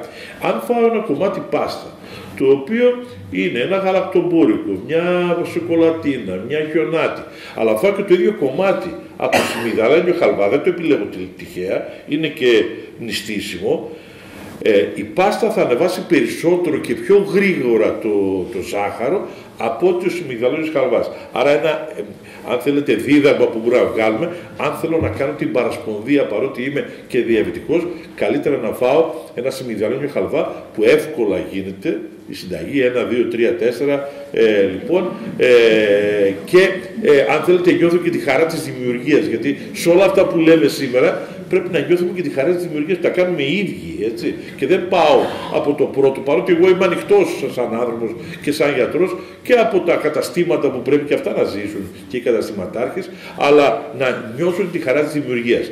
Και θα πω το γλυκαιμικό δείκτη ότι στο συγκεκριμένο γλύκισμα είναι μικρότερος. Έτσι κατατάσσονται πολλά τρόφιμα. Επίσης ο διαβητικός πρέπει να αποφεύγει να αποφεύγει τα αμυλούχα λαχανικά, και αυτά είναι 3, είναι η πατάτα. Πρέπει να φάει πατάτα, αλλά δεν πρέπει να κυριαρχεί. Αν θέλετε μια νοικοκυρά ή οποιοδήποτε που παρασκευάζει, να μην κάνει ένα φαγητό το οποίο να μείνει και για το βράδυ. Να φάω μόνο το μεσημέρι και να περιέχει κάποια ποσότητα αμύλου. Ο αρακάς, όπως επίσης και το καλαμπόκι, είναι αυτά τα οποία περιέχουν άμυλο. Επίσης πρέπει να δώσει βάρος στο καλό λίπος. Αναφέρθηκε και ο κύριος καθηγητής στις ελιές σε σχέση με το λάδι, και επίσης ικανοποιητική πρωτεΐνη που αναφερθήκαμε προηγουμένως. Μια άλλη κατηγορία που πρέπει να προσέξει είναι όσοι και όσες έχουν σιδηροπενική ανεμία. Σιδηροπενική ανεμία, είπα και προηγουμένως, είναι η συχνότερη ανεμία και όπως όλα στη ζωή και στην ιατρική, η ιατρική τι είναι? Ένα κομμάτι της ανθρώπινης δραστηριότητας. Λοιπόν, είναι από ανισορροπία. Δηλαδή, λαμβάνω με την τροφή μου καθημερινά σίδηρο, αλλά οι απώλειες που έχω από το πεπτικό σύστημα, γιατί έχω ένα έλκος, γιατί έχω ένα πολύποδα, γιατί έχω ένα νεόπλασμα το οποίο δεν έχω διαγνώσει, και εκφράζεται σαν βγάζω με τα ούρα μου αρκετό αίμα λόγω του ότι έχω θυλώματα ή έχω περίοδο περισσότερο από ό,τι είχα παλιά 3-4 μέρες, τώρα έχω 5-6 μέρες, γιατί έχω ένα ενομοίωμα και αυτό μου δημιουργεί αυτή την ανισορροπία. Έχω μια σιδηροπενική ανεμία. Μπορεί και η γυναίκα αλλά και ο άντρας που έχει σιδηροπενική ανεμία να συμμετάσχει στην ορθόδοξη χριστιανική νηστεία, λαμβάνοντας υπόψη όλα αυτά τα προϊόντα και τα τρόφιμα τα οποία είπαμε, αλλά και τις συμβουλές με τις οποίες αυξάνουν το σίδηρο στην τροφή. Είναι η οστεοπόρωση. Μπορούν και οι γυναίκες, γιατί εδώ να πούμε έναν άλλον μύθο, ότι μόνο οι γυναίκες έχουν οστεοπόρωση και κυρίως μετά την μνημόση. Λάθος, μιλάμε στα συνέδρια μας και για οστεοπόρωση στους άντρες, κυρίως βέβαια αυτοί που πάσχουν από καρκίνο του προστάτη. Ένας στους 8 άντρες δυστυχώς σε κάποια φάση της ζωής του έχει ραντεβού με τον καρκίνο του προστάτη, όπως αντίστοιχα και η γυναίκα μία στους 8 έχει ραντεβού σε κάποια φάση της ζωής της με τον καρκίνο του μαστού, αλλά η οστεοπόρωση δεν είναι κυρίαρχο μόνο των γυναικών. Άρα μπορώ να αυξήσω την πρόληψη του ασβεστίου. Απ' την άλλη μεριά όμως να πούμε και πώς κάνει η ιατρική. Όποια θεραπεία και αν ακολουθεί από τον γενικό γιατρό, τον ρευματολόγο, οποιοδήποτε με παρακολουθεί για την οστεοπόρωση, παίρνω και ένα σκεύασμα σιδήρου. Άρα διατηρώ το ισοζύγιο θετικό. Και επίσης και οι νεφροπαθείς. Οι νεφροπαθείς βέβαια, στο μυαλό μας να έχουμε δύο μεγάλες κατηγορίες. Αυτούς που δυστυχώς είναι στο τελικό στάδιο και πρέπει Δευτέρα, Τετάρτη, Παρασκευή ή Τρίτη, Πέμπτη, Σάββατο να κάνουν συνεδρίες τεχνητού νευρού σε μια μονάδα ιδιωτική ή δημόσια, και όλοι οι υπόλοιποι που έχουν διαβήτη, που έχουν υπέρταση, άλλα νοσήματα και έχουν επηρεασμένη νεφρική λειτουργία που εκφράζεται με την κρεατίνη και την ουρία, αλλά ακόμη δεν έχουν φτάσει στο τελικό στάδιο. Και αυτοί οι συμπολίτες και συμπατριώτες μας και συνάνθρωποι μας μπορούν να συμμετάσχουν, προσέχοντας όμως δύο πράγματα. Το κάλιο, γιατί όσοι έχουν νεφρική ανεπάρκεια έχουν μια ροπίνα, έχουν αυξημένα επίπεδα καλίου, άρα οι μπανάνες που όταν κάποιος έχει γαστρίτιδα του λέμε πήγε να φας καμιά μπανανούλα για να αποκαταστήσει το κάλιο, όπως επίσης και οι ντομάτες περιέχουν πολύ κάλιο, και το φόσφορο που περιέχεται και όταν τρώμε κρέας, αλλά και στα όσπρια περιέχεται πολύ, και εκείνο που πρέπει να θέλετε να είναι ένα από τα μηνύματα που να πάρουμε μαζί μας είναι τα αναψυκτικά τύπου κόλας. Τα τύπου κόλλα περιέχουν πολύ φόσφορο και πρέπει να τα βγάλουμε από το διαιτολόγιο μας. Υπάρχουν πολλά άλλα και σπιτικά και η βυσσινάδα που μπορούμε να κάνουμε από μόνοι μας και η σπιτική λεμονάδα και όλα αυτά τα μπορούμε να τα κάνουμε και να μην καταναλώνουμε όλα αυτά τα αφεψίματα τύπου κόλλας. Αυτά είναι από τη δικιά μου πλευρά όσον αφορά την ιατρική, και βέβαια να συμπληρώσω από την ιατρική άποψη, άρα αν θέλετε λαμβάνοντας υπόψη και αυτά που είπα προηγουμένως, ποιοι εξαιρούνται από τις θρησκευτικές νηστείες με ερωτηματικά, έτσι. Τα παιδιά, εδώ βλέπω ότι έχουμε και κάποια παιδιά, βλέπω εδώ τον φίλο μου τον Παναγιώτη, εδώ είναι μεγάλη συζήτηση, να το πούμε εδώ. Έχει χυθεί πολύ μελάνη και πολλή συζήτηση για το τι κάνουμε με τα παιδιά όσον αφορά τη δίαιτα. Σίγουρα όμως μπορούμε να πούμε, ανάλογα με την ηλικία βέβαια, το πολύ μικρό παιδί πρέπει να το αφήσουμε πολύ ελεύθερο. Όσο μεγαλώνει πρέπει να το μοιήσουμε στο νόημα της νηστείας, αλλά εδώ να πούμε το εξής. Αν κάνει και μια παρασπονδία, ακόμη και αν πάει από το φασφωτάδικο της γειτονιάς, και Τετάρτη, Παρασκευή, ακόμη και μεγάλη εβδομάδα, φάει ένα σάντουιτς που έχει κρέας, δεν πρέπει να το κάνουμε μεσανατολικό. Θα το επανέλθουμε, προκειμένου να του δείξουμε ότι αυτό ήταν ένα λάθος το οποίο και να το εξηγήσουμε τι κάνουμε εμείς οι υπόλοιποι στην οικογένεια και να προσπαθήσουμε ακριβώς να εναρμονιστεί σε αυτό.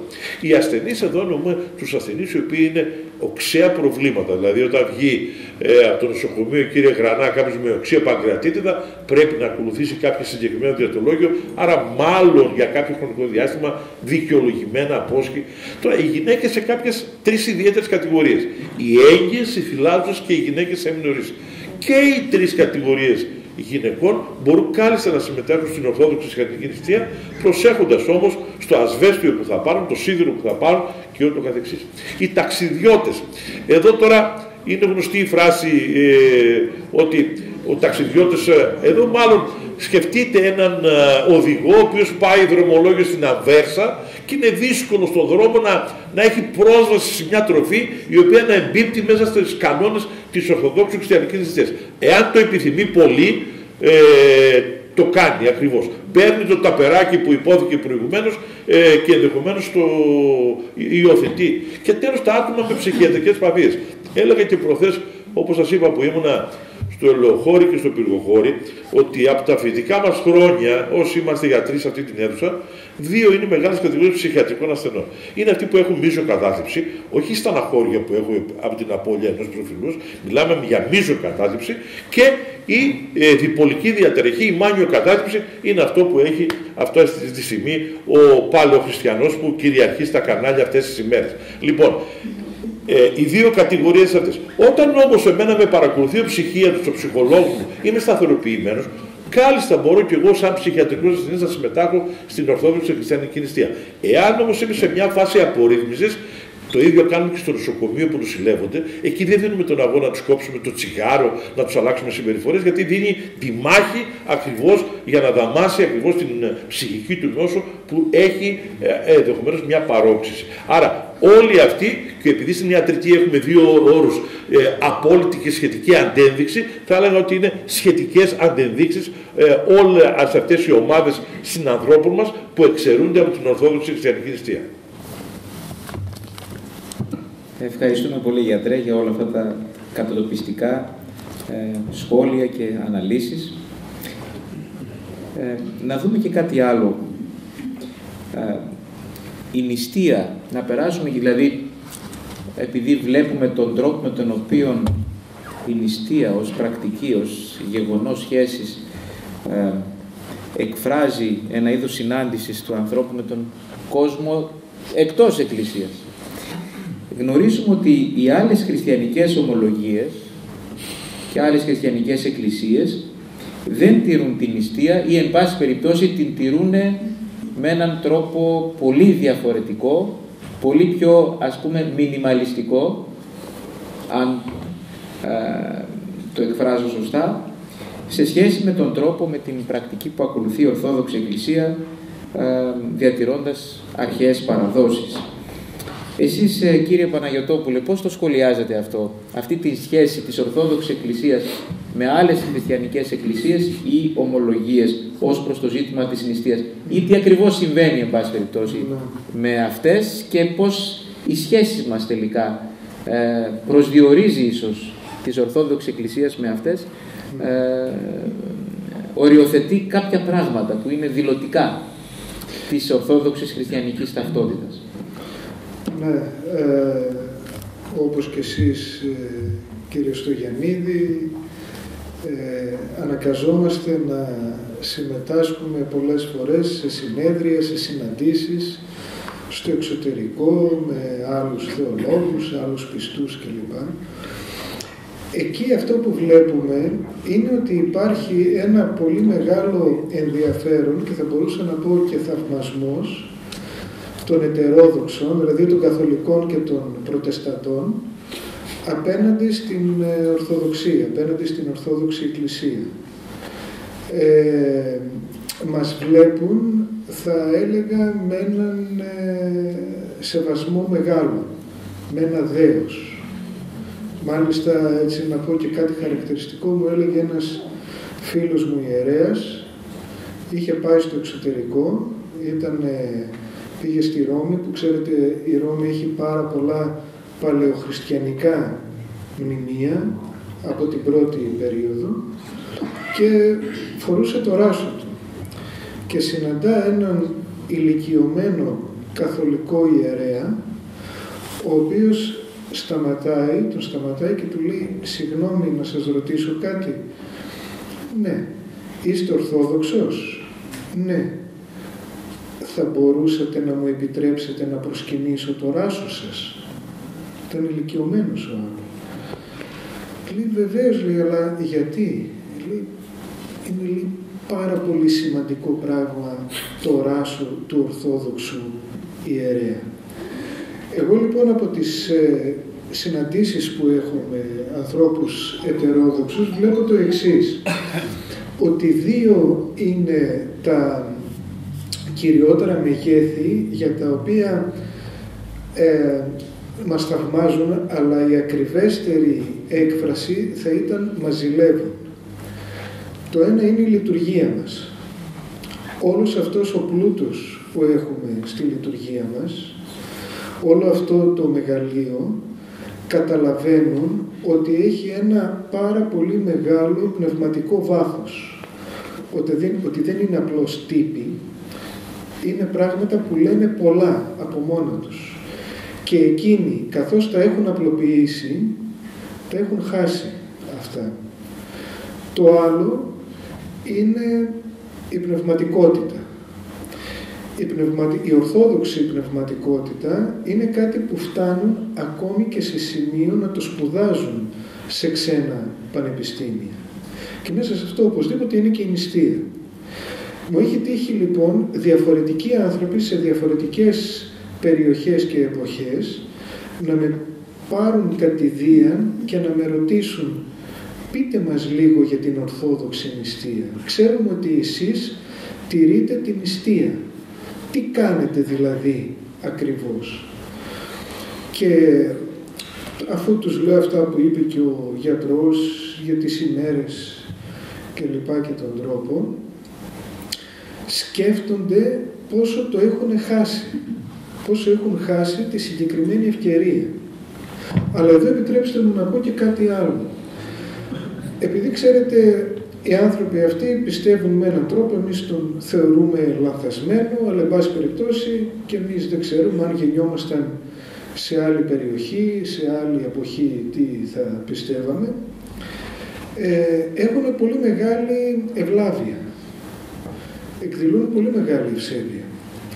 Και μου λένε στη συνέχεια της συζήτησης το εξής.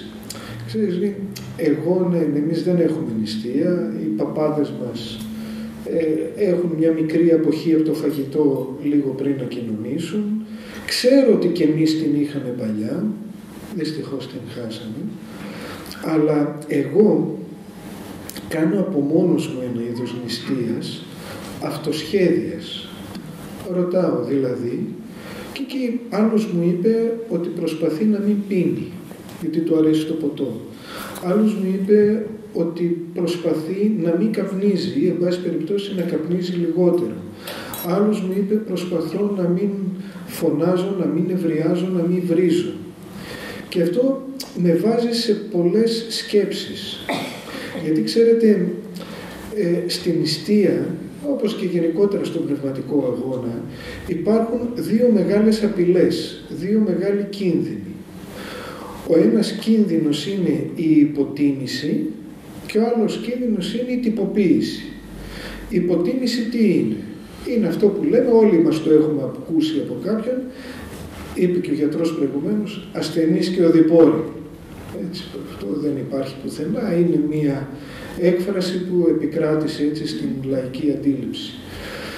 Λέμε, όχι τα εισερχόμενα, αλλά τα εξερχόμενα να προσέχουμε. Δηλαδή, προσπαθούμε να τη σχετικοποιήσουμε όσο γίνεται περισσότερο την νηστεία και έτσι την υποτιμάμε το μέγεθός της.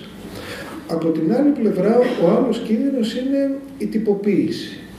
Η τυποποίηση είναι να θεωρούμε ο καθένας τον εαυτό του ότι είμαστε εντάξει, επειδή αποφεύγουμε κάποιες στροφές. Αλλά είπαμε, αυτό είναι ένα κομμάτι και μάλλον μικρό. Και μάλιστα την Καθαρά Δευτέρα, την ημέρα της Καθαράς Δευτέρας, πρώτη μέρα της νηστείας, εκεί η Εκκλησία είχε κάνει κάτι πολύ περίεργο εκ πρώτης όψεως. Αλλά ουσιαστικά αυτό θέλει να δείξει. Βάζει ένα προφητικό ανάγνωσμα, το οποίο λίγο πολύ είναι εναντίον της νηστείας, για την ακρίβεια είναι εναντίον της τυποποίησης. Ποιο ανάγνωσμα είναι αυτό? Μιλάει ο προφήτης Ισαΐας και μιλάει εξ ονόματος του Θεού. Και ο Θεός λέει, ο Κύριος λέει στους Εβραίους της εποχής, αποστρέφομαι τις νουμηνίες σας. Δεν θέλω να τις βλέπω. Δεν θέλω να μυρίζω τον καπνό από τα σφάγια που κάνετε. Μα ιδιάζουν οι προσευχές σας. Και μετά εξηγεί, γιατί είστε άδικοι. Γιατί δεν σκέφτεστε το ορφανό και τη χήρα. Βάζει δηλαδή, θα λέγαμε, το δάκτυλο επί των τύπων των ήλων. Έτσι, και το βάζει η Εκκλησία, αυτό να το διαβάζουμε την πρώτη κιόλας μέρα της Μεγάλης Τεσσαρακοστής, για να έχουμε συνείδηση ποιο ακριβώς είναι το νόημα της νηστείας, το βαθύτερο νόημα της νηστείας. Άρα λοιπόν φοβάμαι ότι αυτοί οι άνθρωποι οι οποίοι ζουν σε μία άλλη αντίληψη, ίσως κάποιοι από αυτούς να έχουν μια καλύτερη προσέγγιση από μας στα πράγματα, επειδή έχουν ένα δικό τους προσωπικό αγώνα, ίσως να το βλέπουν και να το εφαρμόζουν πιο ουσιαστικά από μας, που μας αρέσει τι μας αρέσει να καφιόμαστε και να κατηγορούμε τους άλλους, το οποίο ξέρουμε ότι ο Χριστός αυτό ζήτησε. Την προηγούμενη Κυριακή αυτό ακούσαμε από για τον τελώνη και τον Φαρισαίο. Ο Φαρισαίος δεν έλεγε ψέματα, αλήθεια έλεγε ο άνθρωπος.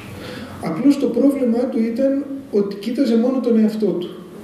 Και πολλές φορές μπορούμε, αυτά τα λέμε στην πνευματική ζωή, οι εκδεξιών πειρασμοί.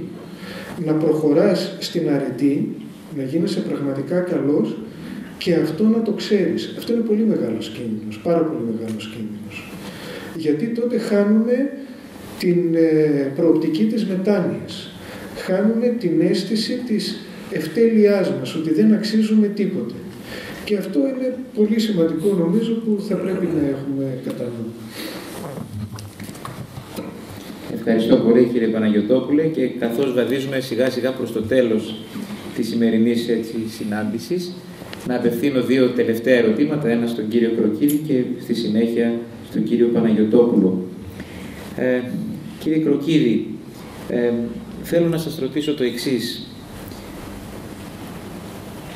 Επειδή ξεκινήσαμε αυτή την κουβέντα σχετικά με τον τρόπο με τον οποίο η Εκκλησία μέσω αυτής της πρακτικής που εκφράζει η πνευματική της ζωή, μέσω της νηστείας τελικά συναντάται με τον κόσμο, έχουμε από τη μια αυτή την πρόταση ζωής της Εκκλησίας μας, τον ασκητικό τρόπο ζωής, και έχουμε και τον σύγχρονο τρόπο ζωής, ο οποίος κατακλείζεται, θα λέγαμε, και κυριαρχείται διατροφολογικά, μπορεί να κάνω και λάθος, είναι μια υπόθεση εργασίας, κυριαρχείται διατροφολογικά, έχω αυτή την αίσθηση, από την παρουσία του κρέατος. Τελικά έχουμε ανάγκη από το κρέας, ιατρικός, αν μπορείτε να μας πείτε ναι ή όχι και γιατί, και συναπτά, συνημένα σε αυτό το ερώτημα, θα μπορούσατε να μας δώσετε κάποιες πρακτικές οδηγίες, καθώς τώρα βαδίζουμε σιγά σιγά μέσα στην πορεία, ξεκινάει σε λίγο η πορεία της Μεγάλης Τεσσαρακοστής, όταν πρόκειται να νηστέψουμε. Γιατί δεν είναι και μικρός ο πειρασμός απέναντι στον σύγχρονο τρόπο ζωής. Κυκλοφορούμε, ζούμε, αναπνέουμε τον αέρα μέσα σε ένα σύγχρονο, μοντέρνο τρόπο ζωής, ο οποίος κατακλείζεται από την παρουσία του κρέατος. Και απ' την άλλη, εμείς καλούμαστε να κάνουμε έναν ασκητικό τρόπο ζωής μέσα στην Εκκλησία. Χρειαζόμαστε λοιπόν πρώτα μια ιατρική συμβουλή, αν όντως τελικά αυτό το έχουμε ανάγκη, και απ' την άλλη μια πρακτική πάλι ιατρική συμβουλή, πώς θα πορευτούμε με έναν τρόπο που, όπως μας είπατε και εσείς πριν, μας δημιουργεί την αίσθηση της δημιουργίας. Για να απαντήσω στο ερώτημα, θα θυμίσω σε όλους μας τη λέξη Νταβός. Η λέξη Νταβός μας θυμίζει τις συνόδους κάθε μέσα ή τέλη Ιανουαρίου που μαζεύονται οι δυνατοί του κόσμου, οι αρχηγοί κρατών, πρωθυπουργοί, οι μεγάλοι general manager όλων των πολυεθνικών και συζητάνε τόσο για την οικονομία αλλά και για άλλα προβλήματα τα οποία επηρεάζουν τον κόσμο, όπως είναι η κλιματική αλλαγή, η πανδημία και ούτω καθεξής. Αυτό ακριβώς το φόρουμ το διοργανώνεται από το Παγκόσμιο Οικονομικό Φόρουμ, το οποίο έκανε μια μελέτη. Έδωσε σε μια σχολή εκεί της Οξφόρδης να μελετήσει τι γίνεται με την κατανάλωση του κρέατος και αν αυτό το αντικαταστήσουμε με φυτικές πρωτεΐνες, τι γίνεται, θα έχουμε ένα κέρδος. Θυμίζω εδώ αυτό που είπα και εισαγωγικά, ότι ιδίως το κόκκινο κρέας ενέχεται, σε όλες τις ομιλίες το λέμε, στην παθογένεια του καρκίνου του παχαίου εντέρου. Ο καρκίνος του παχαίου εντέρου που είναι πολύ ψηλά και στους άντρες και στις γυναίκες. Είπαμε προηγουμένως ότι στις γυναίκες είναι πρώτη θέση ο καρκίνος του μαστού και δεύτερος είναι ο καρκίνος του παχαίου εντέρου. Στους άντρες είναι η πρώτη θέση ο καρκίνος του προστάτη και η τρίτη θέση ο καρκίνος του παχαίου εντέρου. Βέβαια, μια και μιλάμε γι' αυτό, για να τον προλάβουμε πρέπει να κάνουμε όλοι στην ηλικία του 50 ετών μια κολονοσκόπηση και στη συνέχεια, ανάλογα με τα ευρήματά της, ανά 5, 4 ή 3 χρόνια, θα μας το πει ο γαστρολόγος που έκανε την κολονοσκόπηση, πρέπει να επαναλάβουμε αυτόν τον έλεγχο. Προσέξτε λιγάκι, στο πλαίσιο αυτής της έρευνας αναλύθηκαν 13 πηγές πρωτεϊνών, μεταξύ αυτών το μοσχαρίσιο κρέας, το χοιρινό, τα πουλερικά, αλλά και φρούτα, λαχανικά και φασόλια. Το αποτέλεσμα είναι το εξής, ότι 3 συγκεκριμένα διατροφικά προϊόντα, τα φασόλια, οι μικροπρωτεΐνες που προέρχονται από ένα μανιτάρι και τα μπιζέλια δίνουν καλύτερα αποτελέσματα όσον αφορά την υγεία, με το ποσοστό της θνησιμότητας να μειώνεται, ενώ είπαμε προηγουμένως ότι μέσω της εμπλοκής του στον καρκίνο του παχαίου εντέρου αυξάνει τη θνησιμότητα. Εδώ, εάν καταναλώνουν τα συγκεκριμένα, έδειξε συγκεκριμένη μελέτη ότι μειώνεται η θνησιμότητα. Και εδώ, με αφορμή αυτή τη μελέτη, αλλά και πολλές άλλες που έχουν γίνει, δεν είναι μοναδική μελέτη, φτάνει ο Γενικός Διευθυντής του Παγκόσμιου Ταμείου για τη Φύση να πει το εξής: οι αποδείξεις είναι ξεκάθαρες. Το διατροφικό μας σύστημα πρέπει να μεταμορφωθεί για το καλό του πλανήτη και το μέλλον της ανθρωπότητας.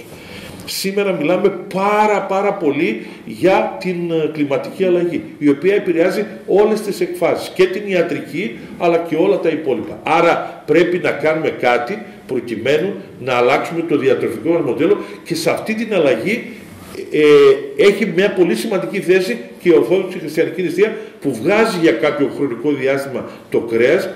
Εδώ τι μιλάμε?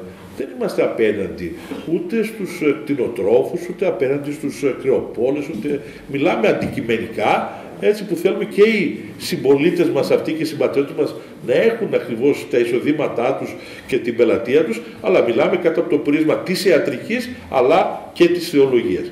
Και εγώ δεν θα υποδηθώ διαιτολόγο, διατροφολόγο, αλλά σας λέω, όταν χρειάζεται φεύγοντας από το νοσοκομείο κάποιος να τον ενημερώσω για τη δίαιτα, είναι μια πολύ προσφυλή σε μένα ενέργεια. Και τώρα να πω σε όλους μας ότι τα τελευταία χρόνια και με τους διαιτολόγους, διατροφολόγους που είναι προβεβλημένα άτομα στα media όλων των κατηγοριών, επαναλαμβάνω αυτό που ίσχυε και πριν δεκάδες χρόνια, αλλά ήρθε πάλι στην επικαιρότητα. 5 γεύματα, ό,τι και να κάνω, 5 γεύματα. Ο βασιλιάς των γευμάτων, όπως λένε κάποιοι, είναι το πρωινό. Παρότι υπάρχουν στην ιατρική επιστήμη, πάντα θα βρεθούν και κάποιες μελέτες οι οποίες προσπαθούν να αναιρέσουν αυτή την ρίση. Αλλά ο βασιλιάς είναι το πρωινό. Εάν εγώ καταναλώσω, κάνω ένα πρωινό και μετά στο δεκατιανό, όπως είπαμε προηγουμένως, αυτά που θα τα επαναλάβω, μετά δεν θα φτάσω λέμαργα για να φάω μια φρατζόλα και να κάτσω στο τραπέζι το μεσημεριανό για να φάω λέμαργα και να καταναλώσω χωρίς, αν θέλετε, λογική κάποια διατροφικά προϊόντα. Αν ξεκινήσω με το πρωινό μας, τι μπορεί να περιλαμβάνει? Μπορεί να είναι ένας φυσικός φρέσκος χυμός, τον οποίο έχω στύψει, γιατί πάντα είπα προηγουμένως, και η χαρά της δημιουργίας το κάνω μόνος μου. Να μην πάρω κάτι έτοιμο και να το καταναλώσω, να το φτιάξω εκείνη την ώρα μόνος μου. Υποτίθεται ότι φροντίζω να έχω και τον κατάλληλο χρόνο. Αλλά άμα θέλω γιατί είπαμε βουνά μετακινούνται αν υπάρχει θέληση. Με ψωμί και μέλι και ταχίνι. Εδώ να σταθώ στο ταχίνι. Και δεν πρέπει να είναι βέβαια διατροφικό συστατικό μόνο στην περίοδο της νηστείας. Με το ταχίνι μπορούμε να κάνουμε αφενός να το βάλουμε πάνω σε μια φέτα ψωμί, αλλά μπορούμε να κάνουμε και πολλά άλλα πράγματα. Μπορούμε να κάνουμε, όπως είπα προηγουμένως, χούμους μαζί με ρεβίθια και λίγο λεμονάκι, μια παλιά συνταγή, αλλά μπορούμε να κάνουμε και μια ταχινόπιτα, να κάνουμε μια ταχινόσουπα με κοφτό μακαρονάκι, ή ακόμη να κάνουμε, υπάρχει μια πολύ ωραία συνταγή στο διαδίκτυο, είναι από αρμένικη συνταγή, μια ταχινόπιτα και ταχινοπιτάκια με ταχίνι. Άρα και το ταχίνι είναι πάρα πολύ σημαντικό διατροφικό προϊόν, γιατί περιέχει, τι δεν περιέχει θα έλεγα, να το απαντήσω. Περιέχει σίδηρο, περιέχει ασβέστιο, περιέχει μεθιονίνη που καθαρίζει το σηκώτη. Είναι πάρα πολύ σημαντικό και δεν είναι μόνο διατροφικό προϊόν. Τα παλιότερα χρόνια που δεν ήταν το μέσο του καλλιτικού τόσο ανεπτυγμένος, αυτό που αφήνουμε το ταχίνι και το λάδι που μένει, κάποιοι το χρησιμοποιούσαν για καλοπισμό και του προσώπου αλλά και του κορμιού. Σπιτική σπανακόπιτα, ας την κάνω μόνος μου, αλλά εγώ είπαμε προηγουμένως τα υποκατάστατα ακόμη και από το εμπόριο δέχομαι. Υποτίθεται ότι η γυναίκα ή είμαστε πολύ άσχολοι και δεν έχουμε τον χρόνο. Ένα σταφυδόψωμο, ένα ελιόψωμο για πρωινό από το πρατήριο της γειτονιάς μας, το αρτοπείο, είναι πολύ σημαντικό. Επίσης, φρέσκος χυμός με κουλούρι Θεσσαλονίκης, τώρα τελευταία το λέμε, δεν ξέρω γιατί το λέμε έτσι. Εμείς μεγαλώσαμε το κουλούρι, το οποίο με το σουσάμι του περιέχει και ασβέστιο, αλλά περιέχει και σίδηρο. Επίσης, για δεκατιανό, είπα και προηγουμένως, μπορούμε να χρησιμοποιήσουμε ένα φρούτο της εποχής, ένα μήλο, ένα πορτοκάλι, μια μπανάνα, λίγες σταφίδες, 5-6 αμύγδαλα, επίσης μια μπάρα δημητριακών. Είτε έτοιμη, είτε υπάρχουν και συνταγές που μπορεί να το κάνω και να τις χρησιμοποιήσω τις επόμενες μέρες για την οικογένειά μου και εγώ που θα πάω στη δουλειά μου, αλλά και τα παιδιά μου, οτιδήποτε άλλο. Είναι πολύ σημαντικό. Και επίσης, μια και είπαμε προηγουμένως και χαίρομαι για αυτό που άκουσα, ότι ναι, τα υποκατάστατα δεν είναι το καλύτερο, αλλά αν θέλετε κάνουμε την παραχώρηση και τα δεχόμαστε. Δημητριακά ολικής άλυσης, μεγάλα σόγια σε αμυγδάλου, αντικαθιστώντας το γάλα. Και τώρα πάμε στο μεσημεριανό που είναι πολύ ενδιαφέρον. Λαχανόριζο ή σπανακόριζο, ντολμαδάκια. Το πρωί πήγα σε ένα σούπερ μάρκετ και είδα εκεί σαρμαδάκια, δεν ξέρω ποια είναι η διαφορά, σαρμαδάκια κλπ. Αλλά και τα δύο το ίδιο είναι. Ριζότο με λαχανικά. Είναι πολύ σημαντικό. Σουπιές με σπανάκι. Αρακάς με πατάτες γιαχνί, εδώ είπα και προηγουμένως. Να μην κυριαρχούν οι πατάτες. Να είναι απλώς συνοδευτικό, να κυριαρχεί ο αρακάς, η σημαντικότερη φυτική πρωτεΐνη, όπως είπα προηγουμένως. Επίσης, η vegan, όπως λέμε, να χρησιμοποιήσω έτσι τον ορισμό, είτε κεφτέδες, είτε ακόμη και μπιφτέκια. Μπορούμε να κάνουμε κολοκεφτέδες, κεφτέδες, ντοματοκεφτέδες. Υπάρχει μια πολύ ωραία συνταγή στο διαδίκτυο, τώρα τη διάβασα, με μπρόκολο. Φαντασία να έχει κανείς για να κάνει αυτά. Ταχινόσουπα με κοφτό μακαρονάκι και μαυρομάτικα φασόλια. Βέβαια τα μαυρομάτικα φασόλια τα οποία μπορούμε να κάνουμε και τη σούπα, μπορούμε να κάνουμε και μια ωραία καλοκαιρινή, αν θέλετε, σαλάτα, αλλά μπορούμε να κάνουμε και το συγκεκριμένο φαγητό. Και άφησα για τελευταίο τα γεμιστά με ρύζι.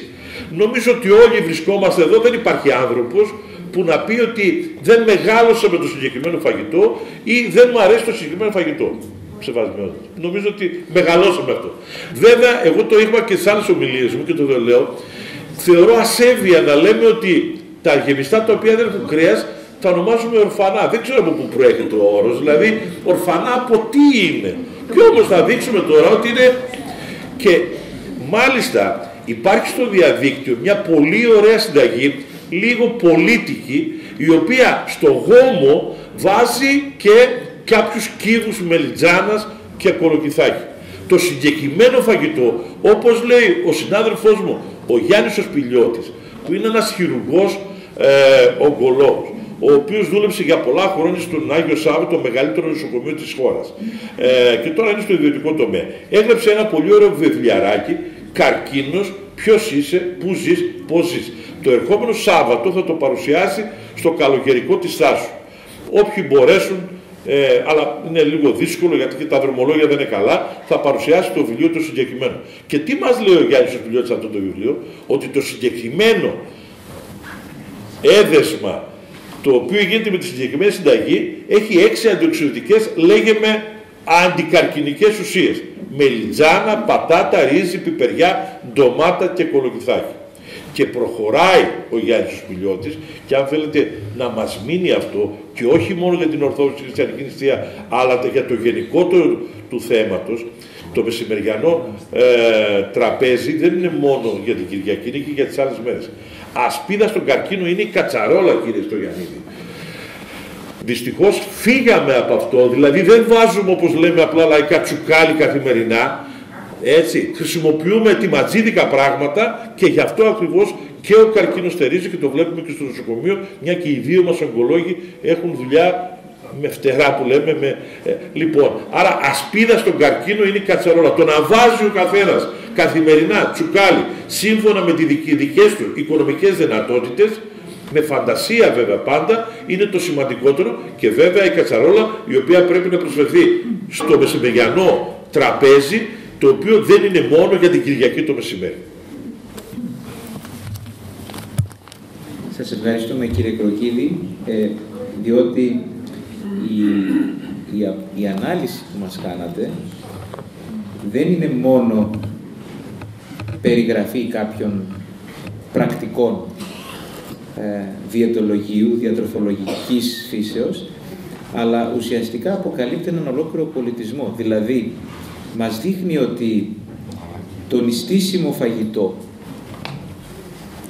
δείχνει μια ποιότητα ζωής, και μάλιστα υψηλή ποιότητα ζωής.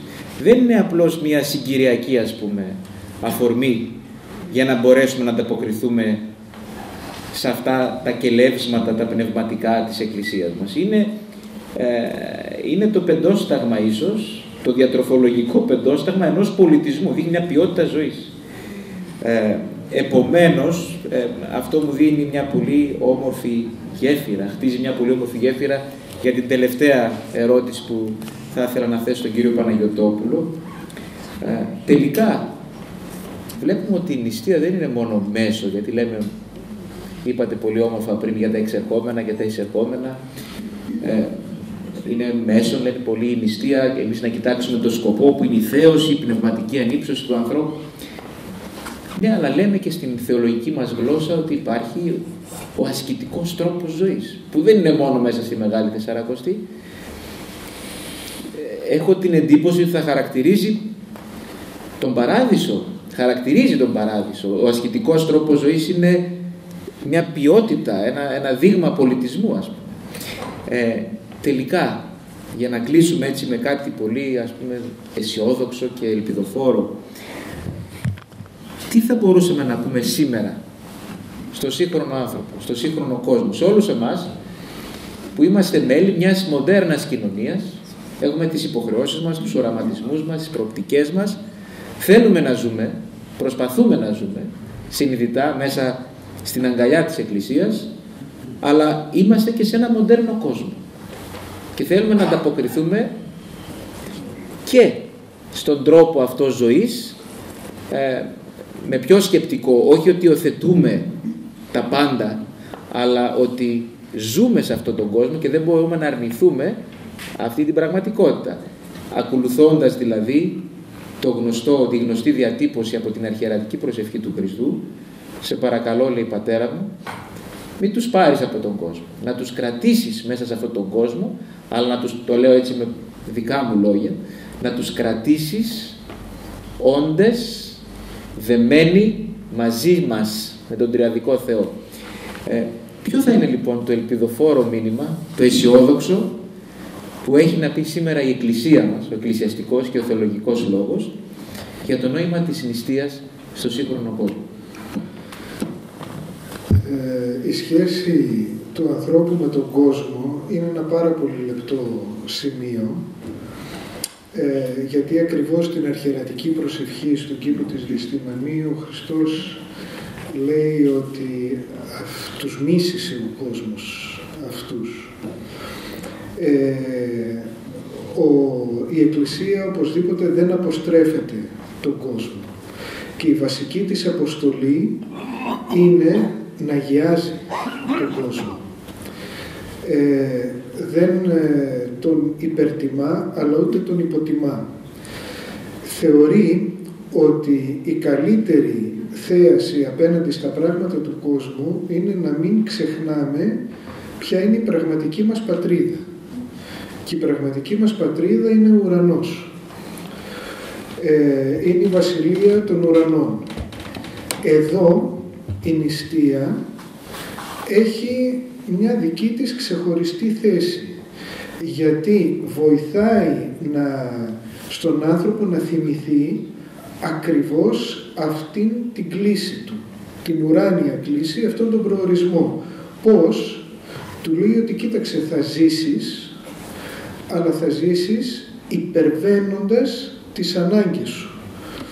Δεν τις υποτιμά, δεν λέει θα τις διαγράψεις τις ανάγκες σου, δεν λέει ότι θα αγνοήσεις την τροφή, το σώμα, τους συνανθρώπους αυτά, αλλά τα υπερβαίνεις, κοιτάς μακριά, όπου εκεί βρίσκεται το παν, το ένα.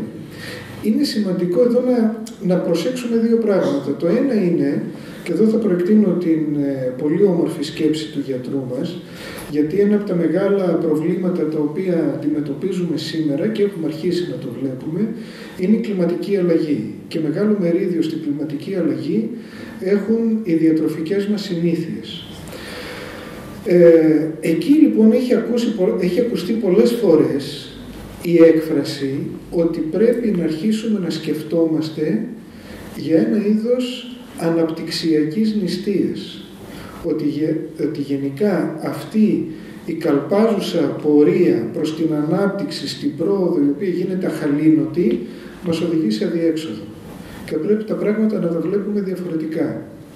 Το ίδιο γίνεται σε ένα άλλο πεδίο. Στο πεδίο της ηθικής, της τεχνητής νοημοσύνης. Μπαίνουν οι μηχανές παντού και λέμε πού θα πάμε, πού θα φτάσουμε, τι άνθρωποι θα ζουν μετά από 30 και 50 χρόνια. Εκεί ακούγεται κάτι άλλο, η τεχνολογική νηστεία. Μπορούμε πάρα πολλά να κάνουμε, αλλά όπως έλεγε και ο Απόστολος σήμερα, πολλά μπορούμε να κάνουμε, αλλά δεν μας συμφέρουν όλα. Πρέπει να καθίσουμε λίγο να δούμε τι μας συμφέρει, ποια είναι η σοφή στάση απέναντι στα πράγματα. Και η Εκκλησία έχει πραγματικά μία σοφία. Την νηστεία την βάζει πάντα σε μία προοπτική. Αν δούμε τη βιβλική βάση της νηστείας, θα δούμε ότι νήστευαν οι άνθρωποι όταν ήθελαν να ζητήσουν κάτι.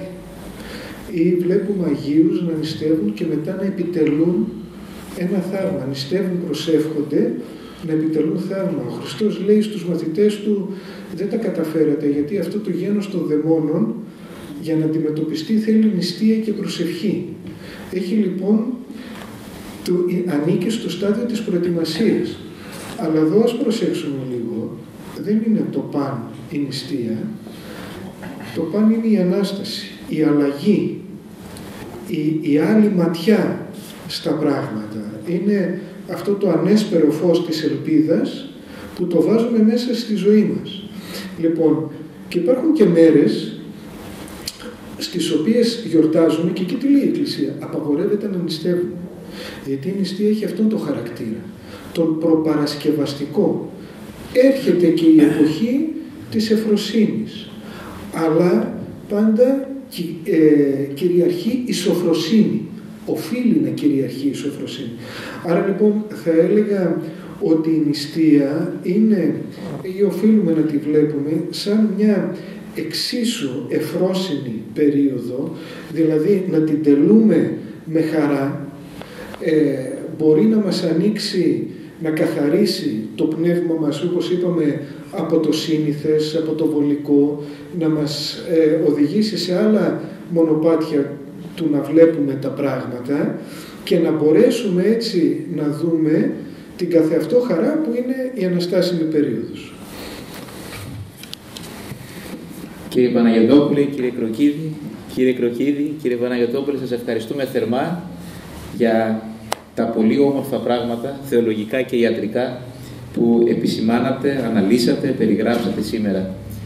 Σεβασμιότατε, κύριε Αντιπεριφερειάρχα, εκλεκτοί άρχοντες του τόπου μας, κυρίες και κύριοι, σας ευχαριστούμε θερμά που μας τιμήσατε σήμερα με την παρουσία σας και ευελπιστούμε σύντομα να σας ξαναδούμε σε εκδηλώσεις που προγραμματίζουμε στο προσεχές μέλλον εντός της παρούσας χρονιάς.